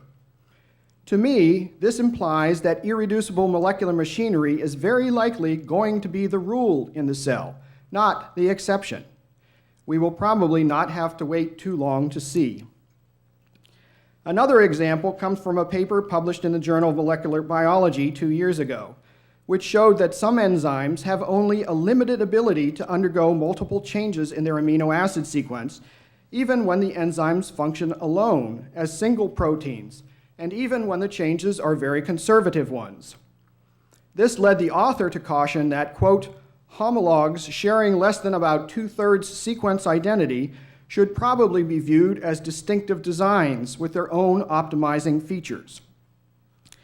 The author pictured such proteins as near islands of function, virtually isolated from neighboring protein sequences.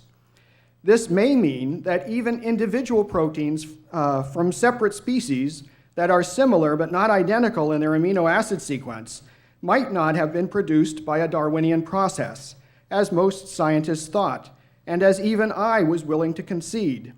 Perhaps even I give too much unearned credit to Darwinian theory.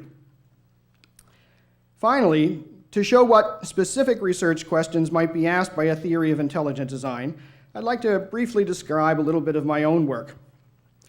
This is the title slide of a seminar I gave 6 weeks ago to the biotechnology group at Sandia National Laboratory. The title, Modeling the Evolution of Protein Binding Sites, Probing the Dividing Line Between Natural Selection and Intelligent Design, points to a question I'm very interested in exploring.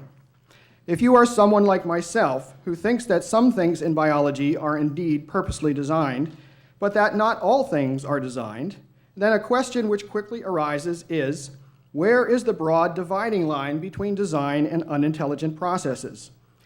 I think that question has to be answered at the molecular level, specifically in terms of protein structure.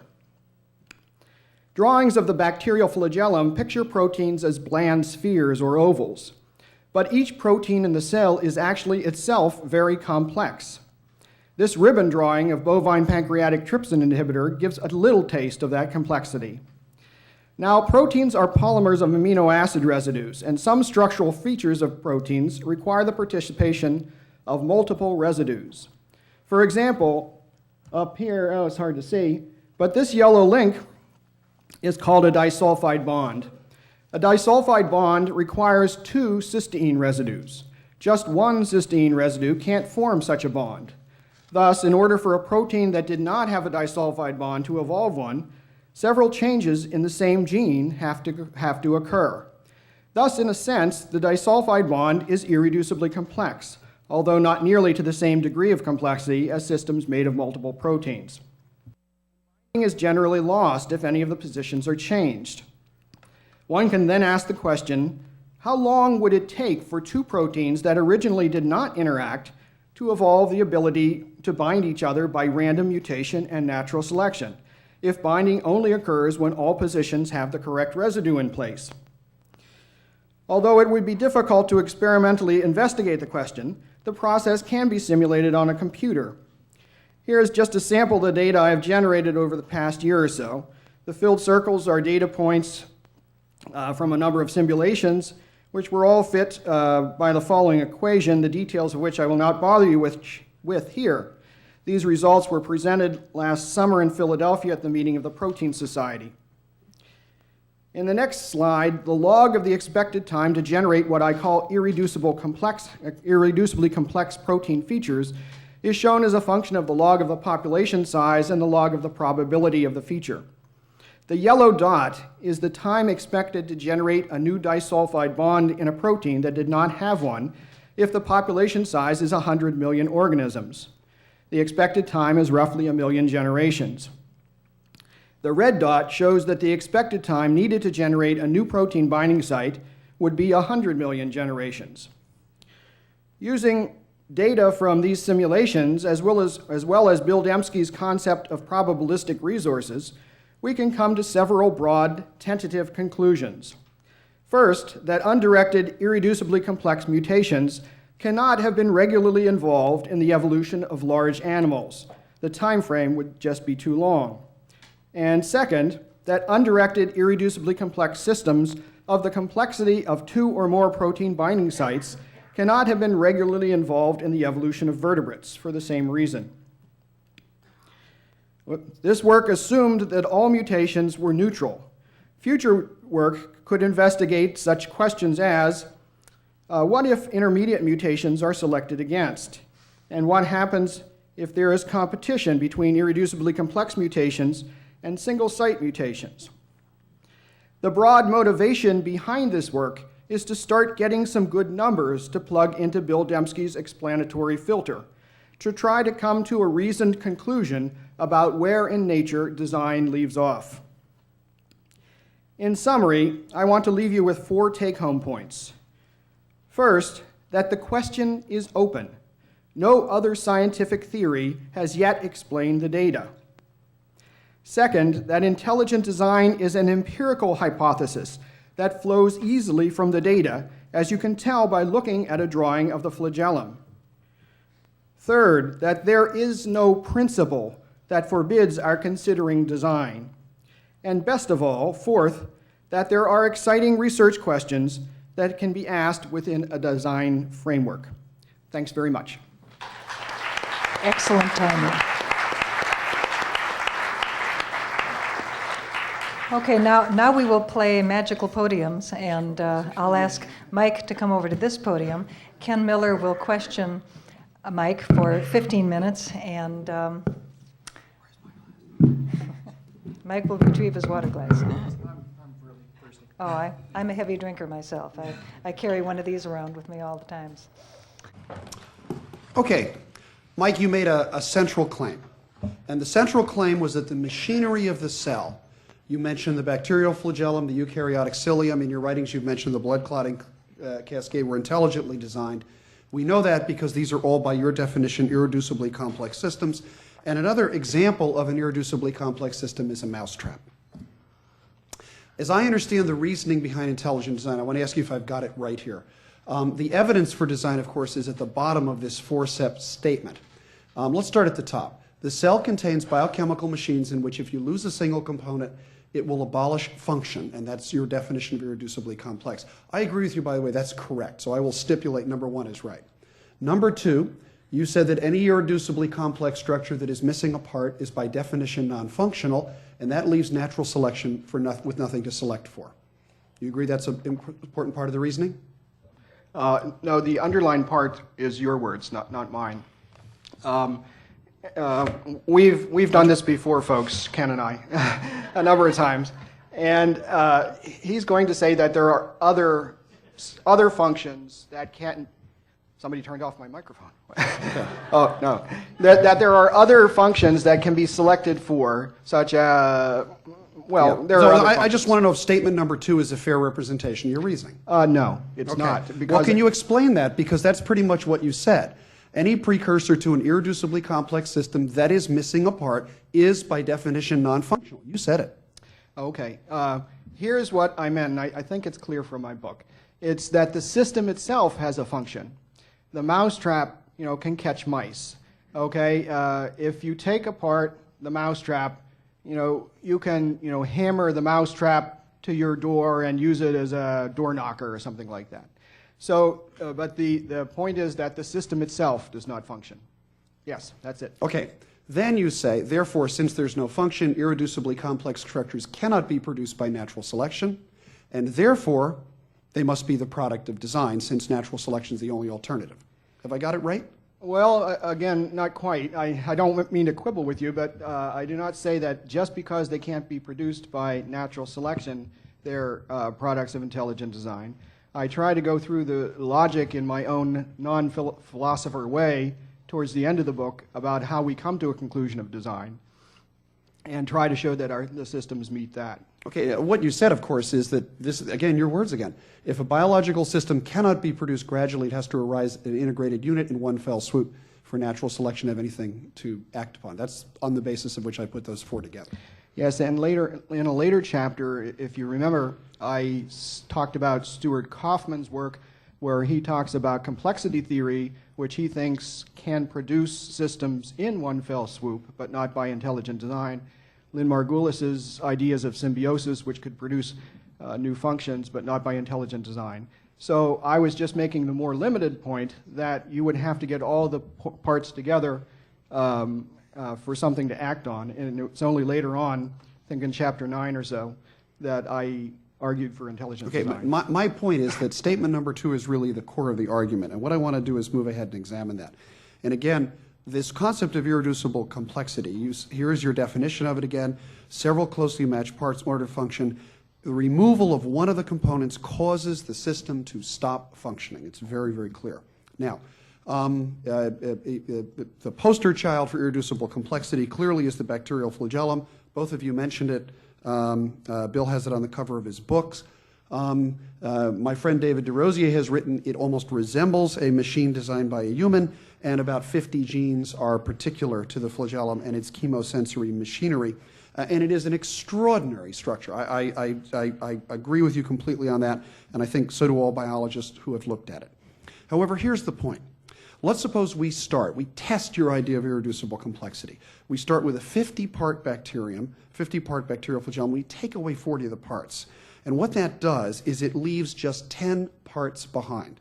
And the 10 are shown right there in this little structure. Those 10 parts ought to be non-functional by your definition of irreducible complexity. But it turns out, as you know, that they are not. Those 10 parts turn out to form the type 3 secretory system. And again, there's your statement. Any precursor to an IC system that's missing a part is by definition non-functional. Here's a question. Here is a point that is by definition non-functional. Doesn't that mean that the idea of irreducible complexity is wrong? Well, no. For the same reason that I was trying to say before, the function of the system is to be a rotary whip and to propel the bacterium or to push liquid over top of it. This does not have that function. It's a different one. That's correct. It does. Hold on a second, though. Let me say a couple of things before we proceed. First of all, it doesn't have the same proteins. It has proteins which are homologous to some of the proteins. Strongly homologous.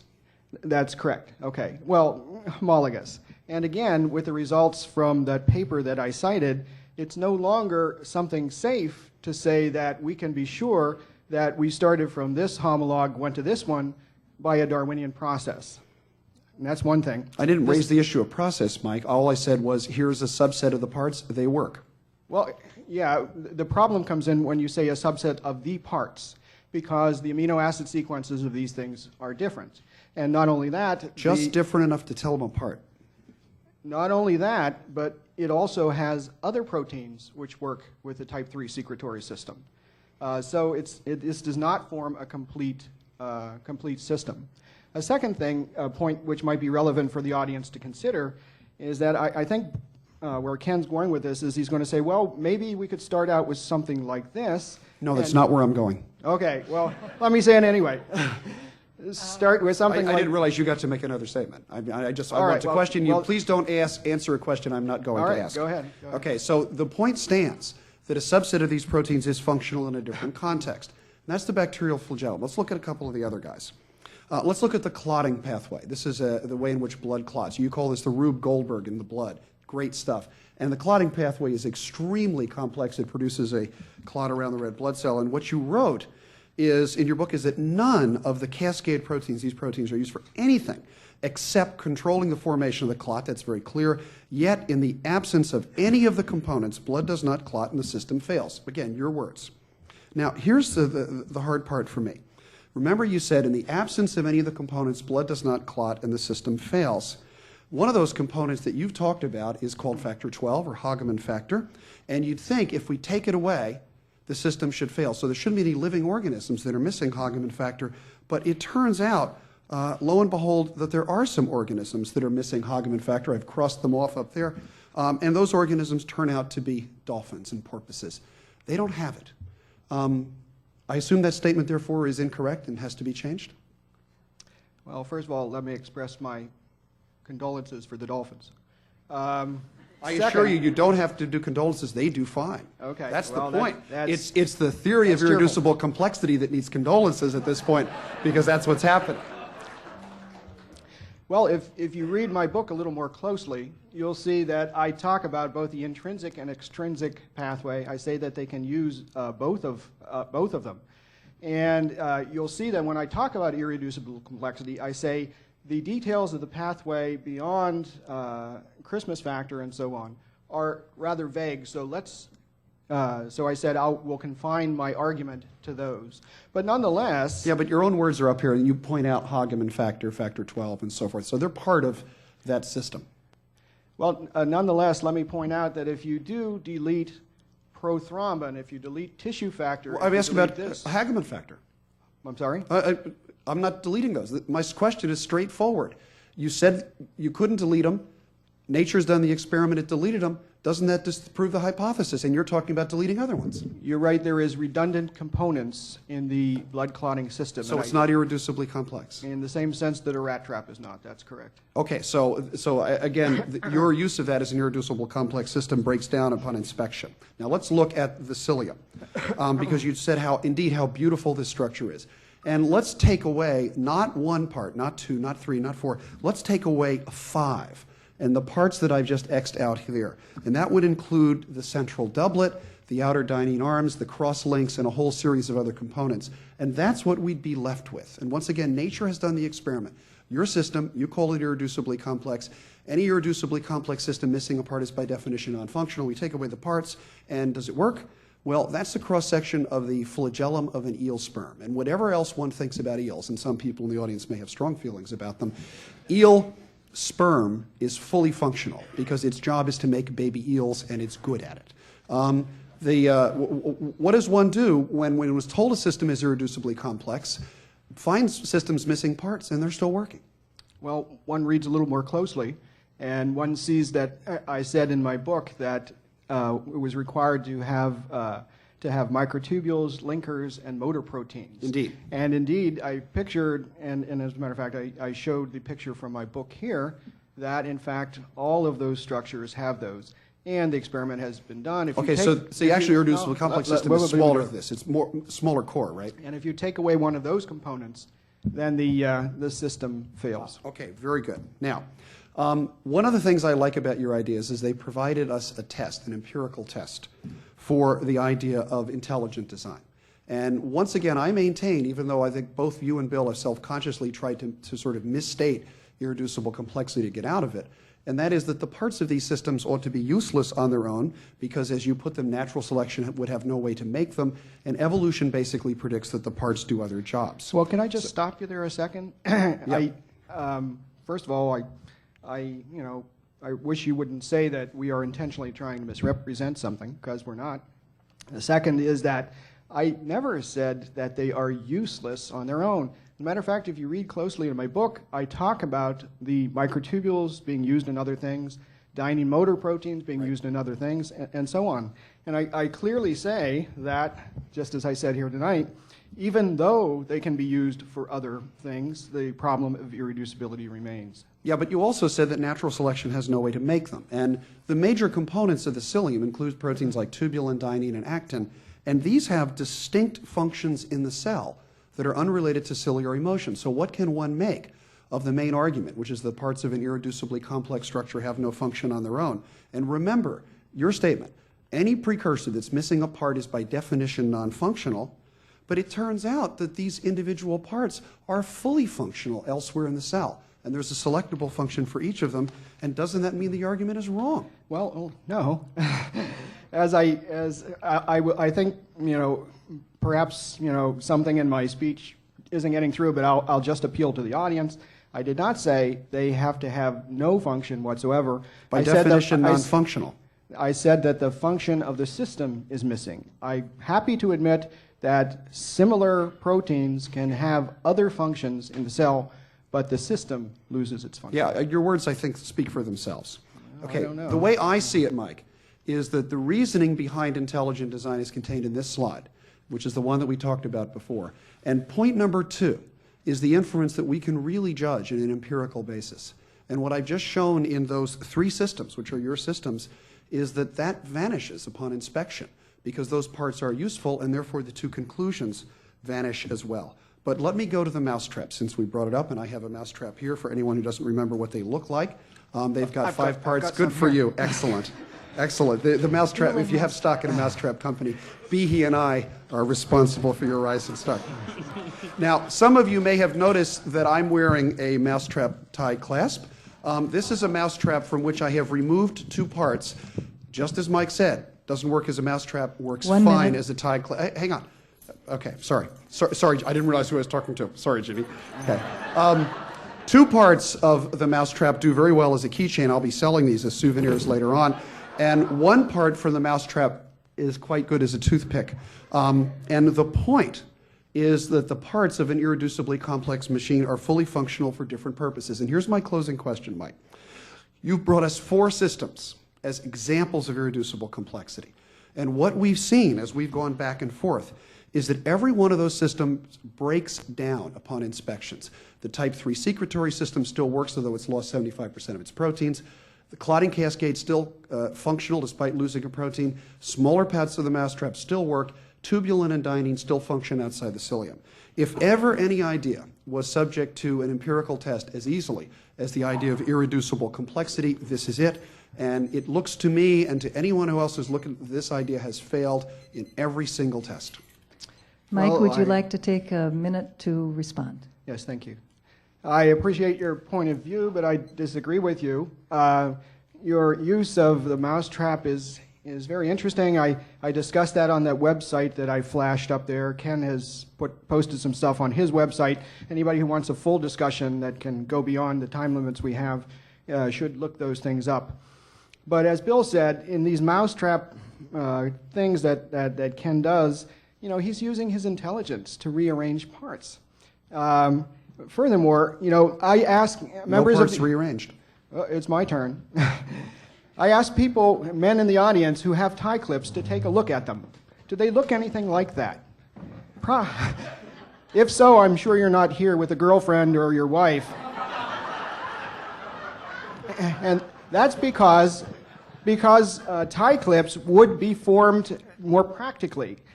Ken is using that because he wants to go toward an end. Here is my keychain. It doesn't look like the mousetrap one. He only selected the mousetrap keychain because he wants to think you can get to a mousetrap by a random process. Thank you. Now there will be 5 minutes of question by Rob Pennock for Michael Behe. Can I use one of your slides, Ken? Do you have a definition of irreducible complexity up there in one of them? I'm starting I the didn't have clock. much success early on. I really want to be an ID theorist, and I wanted to know how to do it. And I couldn't quite get too many straight answers from Professor Dembski, but I'm going to try once again now with the question of irreducible complexity. This is actually relevant, and let me just connect it to the previous point. For Professor Dembski's specified complexity and his explanatory filter, he cites irreducible complexity as a specific instance, a case of specified complexity. So this is important because it links the two talks. If the explanatory filter is as perfect as we've heard, we should be able to have a test case here to see of it. If we can find a case where irreducible complexity fails, then it seems as though we have immediately a case of specified complexity failing. So your judgment on whether irreducible complexity stood or failed actually pertains also as well to the previous talk. Okay. Your So question, please. Here's the question then. How can we really tell? I mean, the thing that's gone on here is a back and forth about, is this something that counts or is this something that doesn't count? Does this specific system fit or does the specific system not fit? And you're both disagreeing about what does and doesn't. Let me just ask if this would count for you as a sufficient identification of such a system. Okay? I'm going to try to give you your strongest position, and let me just see if you agree with this. If we could find a case where we perform a bunch of knockout experiments, we identify something, whether it's the flagellum or some protein system, and we're asking what are the parts that count. Okay? Does this part count or not?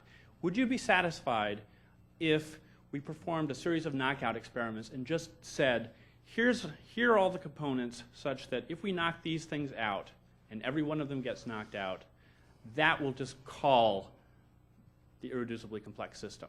So notice in the mousetrap case, you don't include the cheese. Right? Someone might have thought you need to have the cheese, but no, you don't include the cheese in yours. Okay? So there are a bunch of things, we call them redundancies. Right? So would you be satisfied if we just left those out and said, knockout experiments will tell us what counts as the system? Well, I'd say it's a good place to start, but I would reserve judgment. I'd like to see exactly what the proteins are doing. So if we have a case, I mean, because I would have thought you would have been happy with this. I want to get something that you'll be happy with, because I want to be happy with this too, right? I want to know, because I've never been convinced that your examples are actually even fulfilling your own definition. Okay, so I want to find out if I have all these parts here. There are 10 parts. okay, and I knock out 2 of them, they don't actually wind up losing the function. The function's still there. You'd say, well, those really weren't part of the minimal system. Okay? You want to find the minimal system. Okay? So if I knock this one out, then it fails. I knock this one out. All the other ones, if I knock out, those fail. Then we'd have to say that's a minimal system. That's an irreducibly complex system. Well, again, just by knockout experiments. I know you're a philosophy professor, so I'm sure you like distinctions. I think that's a good place to start, but in order to understand the system, you have to know what's going on, what's working on what, what's doing what to whom. And without a further description of the system, I'm smelling a trap that you're trying to lead me into. A mousetrap, perhaps. Mousetrap. This is the problem, then. It looked as though you had a definition here where all we had to do was see, right, order to function, removal of one of the components effectively causes the system to stop functioning. I'm going to grant you a single function. I'm not even at this point going to talk about different functionals. I just want to know, how do I know that I have one? Okay? And it seems to me as though if I perform a knockout experiment and say, here, I'll just define it, I'm going to give you your definition, why wouldn't that satisfy you? Well, because I've done everything you wanted, Bill. If you read in my book, I say that in order to decide if something is irreducibly complex, you have to see what the parts of the system are, how they interact. How do we tell? And see, well, we do biochemical investigations. Knockout experiments. That's one way. Okay, so that'll work. That's a sufficient way? I keep saying you keep not hearing. That's one way, but you have to know more. Well, we're not going to hear anymore because we've just sort of blown all of our time. I was really on this hoping one. I'd be able to become one tonight, but I'm afraid I'm not yet able to become an Somehow I don't believe you. Okay.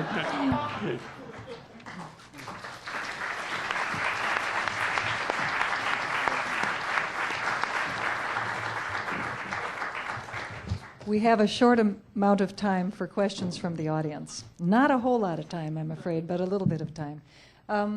This gentleman over here in the corner, speak very loudly, please. You gentlemen have been discussing the details of intricate biology. I'm asking a question about some giant things in the universe. How does a believer in intelligent design explain the questionable intelligence behind a design which periodically blasts the Earth with apparent random space rocks, thereby destroying much of what has been previously designed? Is that for me? I think it's up for grabs. Well, that's an excellent question. I don't know. It's certainly, I think that in the universe there is not only design, there is natural law and there is randomness and so on. And so perhaps this is part of the design and it doesn't look so good to us, but maybe it's just the outplaying of natural law or something. But what I don't think you can say is that the Earth has been struck in the past with meteors, therefore the bacterial flagellum was produced by Darwinian evolution. I do not think that follows. Another question. It is hard to see here. This man in the front. You mentioned the word, the big G word, God as the designer. You went right into it.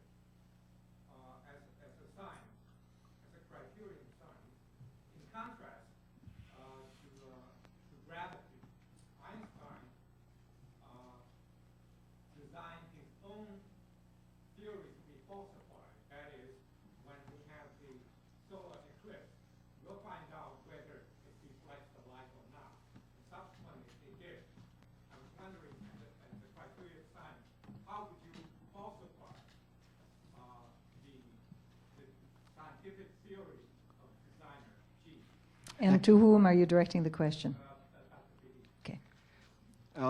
Thanks very much. Actually, I think a strong point of design, kind of counterintuitively to many people, is that it's easily falsified. Ken has been trying to falsify it. He's a number of examples that he likes. He thinks if his examples are correct, it would be falsified. A number of other scientists who are no fans of intelligent design, have pointed to experiments in the literature and said that this falsifies some of the claims of irreducible complexity and so on. If a scientist went into the laboratory and grew a bacterial culture for a long time, say, tens of thousands of generations, and saw that some new irreducibly complex system was produced, then my claims would be gone. It's straightforwardly falsifiable. If we can show that new irreducibly complex systems can be observed arising in the laboratory, then there is no need to say that it required intelligence to do that. Now, kind of as a side thing, let's flip the tables and say, how could we falsify the claim that Darwinian processes produce the bacterial flagellum? Suppose you went into the lab and grew a bug for a long time and asked yourself, did it produce something like a flagellum? And it turns out it didn't. Would Darwinists think that their theory had been falsified? I doubt it. They would say that there wasn't enough time, you started with the wrong bacterial species, and a lot of other reasons. Now, those may or may not be valid, but the point is that intelligent design is pretty straightforwardly falsifiable in my view, but Darwinian evolution is not. Ken? I'll respond to that very quickly. The first point is the idea of an intelligent designer is inherently non-falsifiable since it's an agency acting outside nature, and we only falsify things by natural causes. When Mike says, I've been trying to falsify intelligent design, here's what he really means. He says that we know intelligent design, there's evidence for design, and that evidence is on the basis of the existence of irreducibly complex systems whose parts could not have been formed by Darwinian natural selection because they are in themselves useless. That is the argument that I have attacked, and I think I have falsified, and other people have falsified as well. Dr. Behe, for example, quoted a retired biochemistry professor, a gentleman whom I actually know, Frank Harold from the University of Colorado Medical Center, as saying we don't have any examples of the evolution of complex biochemical systems, and that was taken as authority. Now, Mike should know that 2 years before Harold published his book, I listed a series of examples of papers showing the evolution of complex biochemical systems. I can cite 2 of them that describe the evolution of the components of the Krebs cycle, which is complex, biochemical, and real. I can cite another one that talks about the evolution by, quote, a step-by-step Darwinian process of the genetic code and the coding machinery of the cell. And lastly, Shelley Copley, in the year 2000, published a paper describing the evolution in the last 65 years of a new biochemical pathway that detoxifies the pesticide pentachlorophenol, which was first synthesized in 1935. There are papers in the literature, despite what Dr. Behe said, and these papers falsify his claims. Can I just briefly mention? Well, Ken and I disagree on this, and please go to our websites for details. The question I have is, it's not just me that says it. Do you think that Dr. Harold didn't read these papers or didn't read your book or something? What's with him? Well, I don't have such a strong opinion of myself to say for sure that Frank Harold read my book, but I do think that he's making a generalization, which is that most complex biochemical systems have not been explained by Darwinian natural selection. That generalization is correct. Remember, I said most. But the point is, to falsify your contention, you only need one. And I wouldn't be at all surprised, given the thousands of papers in the literature and Frank Harold's own particular research interest, that he might have missed these 4 or 5 that I've cited. And Stuart Kaufman did too, I guess. No, Stuart Kaufman has come out very strongly as saying that when he talks about natural selection, he's talking about fully naturalistic mechanisms that promote the development of the structures and the biochemical pathways that you folks attribute to design. And Kaufman has actually published, I thought it was a rather pointed press release in response to the Discovery Institute citing him as a scientist who cites non-Darwinian mechanisms, saying, wait a minute, you guys, the mechanisms I'm talking about are fully containable within the Darwinian understanding of things, just they don't relate directly to natural selection. Just want to say something with regard to natural selection. natural selection is a trial and error mechanism, and it turns out that there are different contexts in which we see evolution and where natural selection just doesn't do the job. Where intelligent design really comes from is not looking at evolution in this mechanistic way, but thinking of it in terms of technological evolution. What you find within the technological context, it turns out that there were some Russian patent engineers that had nothing better to do with their time than to look at, this is in the former Soviet Union, look at patterns of technological evolution, see how patents evolved. And what they found was that there were two types of problems. There were routine problems, which you could solve by just tinkering with existing systems. And that's basically, from our perspective, Mike's and mine, that's what natural selection does. But there are also inventive problems where you need a sudden insight, an intuitive leap to try to make sense out of to solve a problem, to get a new fundamental structure. And that's what we're seeing with systems like the bacterial flagellum, that they are types of systems that are intrinsically or inherently beyond the scope of mechanisms like Ken Miller points to. And we have there are past cases where you have theories of transformation where the resources you give yourself to try to account for the transformation are inadequate. Alchemy is a failed science. You cannot transform lead into gold given the limited resources that the alchemists had. And that's what we want to say, that those resources that the Darwinist has given him or herself are inadequate. Now that's a legitimate question. You know, we may be wrong, but that's a question that should be put on the table. And there are, if you look at technological evolution, there are different types of problems. Some problems which are not amenable to trial and error or these sorts of natural selection mechanisms. Just to try to connect these two things here, could you tell, I mean, is it true you agree that the bacterial flagellum, in case of irreducible complexity, is a case of specified complexity? In chapter 5 of my newest book, No Free Lunch, I lay out some techniques for assessing probabilities for systems like that. And the sorts of probabilities I'm calculating are indicating that indeed the bacterial flagellum is a system that exhibits specified complexity. Okay, so yes for that one. Is it the case now, you've made a distinction between actual complex specified information, actual design, and apparent. Can you tell the difference looking at this, whether this is a case of actual or apparent? And how do you do that? The whole point with apparent, it's what I was talking about in my paper today. It's that specified complexity, what you're trying to do is get at, you're trying to figure out the relevant mechanisms that we know with our best science, do they account for what we're seeing? And according to those mechanisms, the probabilities end up being extremely low. Now, we may have missed some mechanism. There may be some mechanism that's operating in a way we don't know. Okay, now this is where the design critic will want to say, well, it's just an argument from ignorance. We, on the other hand, will want to say, no, you've exhausted the resources of these material mechanisms. Now, how can we do that? I mean, if it's just, well, there's always a possible mechanism out there. Well, I think one of the things which gives traction to design is when you start looking at systems like systems of polymers, where the geometry of these systems is telling us, look, as far as the physical laws are concerned, there's total interchangeability. So what is it that's singling out certain collections of polymers that have a certain function? That's where I think we get where it's not just an argument from ignorance, where there's good reason to think that, in fact, these systems are beyond the remit of material mechanisms. Gentlemen, we have come to the end of our time. Would you like, we haven't talked about this previously, if you would like, you could each take 1 minute for final comments. These are not questions for one another, but if you have any final profound thoughts to give to us. And I would like to start at the far end of the table from me with Ken and work our way up here so that the two proponents of intelligent design do indeed get the last word. Would you like to do that?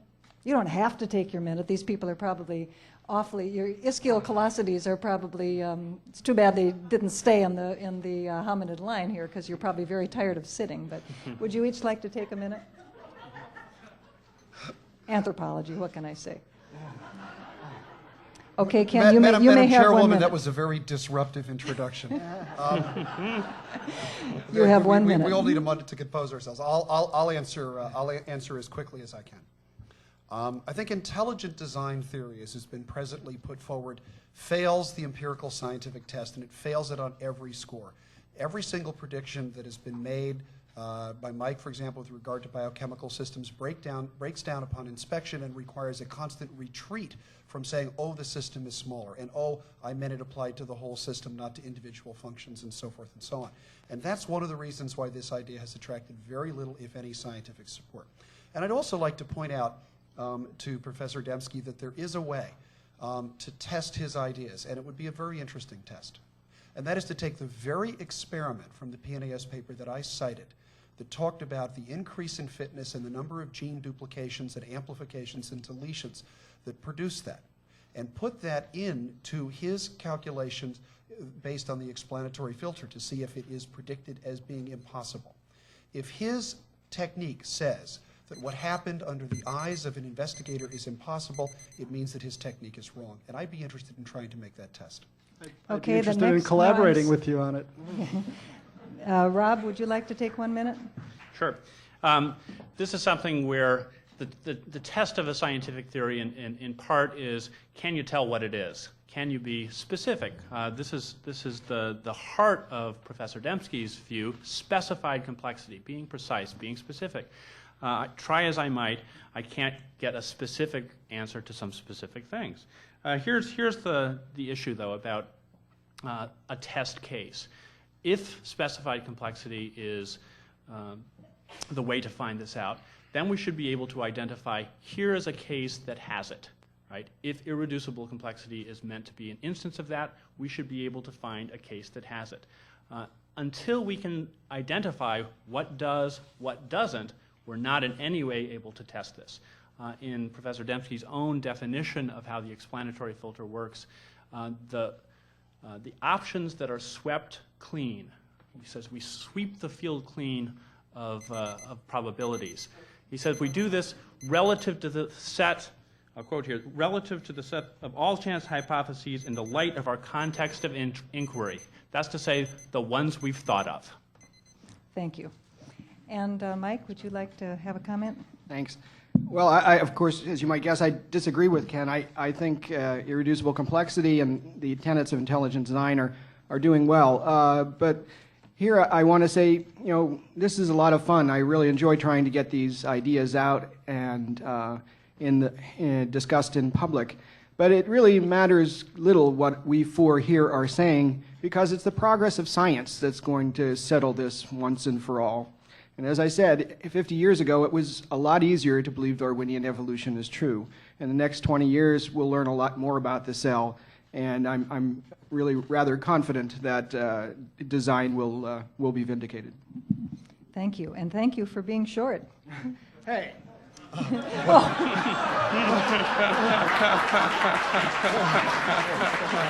Yes. Look, Let's move on. Heightest you. For which I apologize. Thank you. Please. I'd just like to make a comment about the nature of science. And I would say that the nature of science is not fixed in stone. Science has been around for over 2,000 years. Science used to be called natural philosophy. And I think what we're seeing here is really we're coming to terms with what happened, not even so much with Darwin, but with what happened with the rise of modern science. The rise of modern science, it was a mechanistic science. You had Newton, Copernicus, Galileo. They were looking at a world of particles in motion, trying to describe dynamics of motion for these systems. It was not a world on which you could easily graft design, even though these originators of modern science were theists. And so this mechanical universe led to actually the dissolution of design, because you couldn't really make sense out of the particles in motion do their own moving, they can do their own designing. And I think what we're now finding is that information theory, design is coming in a new way. And it's, that's you. That's the end. So there are new possibilities for science here. I had a request, a good request from an audience member. Would each of you gentlemen get out your pens and pencils, boys and girls. If you want to take down the websites, they will recite them for you. Ken, slowly recite your website and work your way up the table. Yeah, I'm going to recite it in a real simple way. I teach at Brown University. So you go to brown.edu. Brown.edu, it's an educational institution. Then I'm in the Department of Biology. So you go to academic departments, look for biology, look for the list of faculty. My name is Miller. You'll find my website with my smiling face on it, and there's a little link that says evolution, and that's where you can go to. So just, I'm Miller, I'm in biology, I'm at brown.edu. You want to give your website? For me, I'm at Michigan State University, and the easiest thing to do actually is just to open up Google and type in a name, Robert T. Pennock homepage, or just Robert T. Pennock, and no doubt you will almost immediately find my direct homepage there. For me, I really don't have a web page, so why don't you go to that address I put up on the screen, is www.crsc.org, crsc.org. Let me direct you to the International Society for Complexity, Information and Design. So that's www.iscid.org. And I'd love if you'd play with www.iscid.org and play with that MESA program. See if it doesn't undermine your confidence in the Darwinian mechanism. And for more analyses of all of this, which as moderator I'm not going to mention tonight, you can go to my webpage, which is ncseweb.org. Ladies and gentlemen, you've been a wonderful audience. It's been a wonderful panel. Thank you.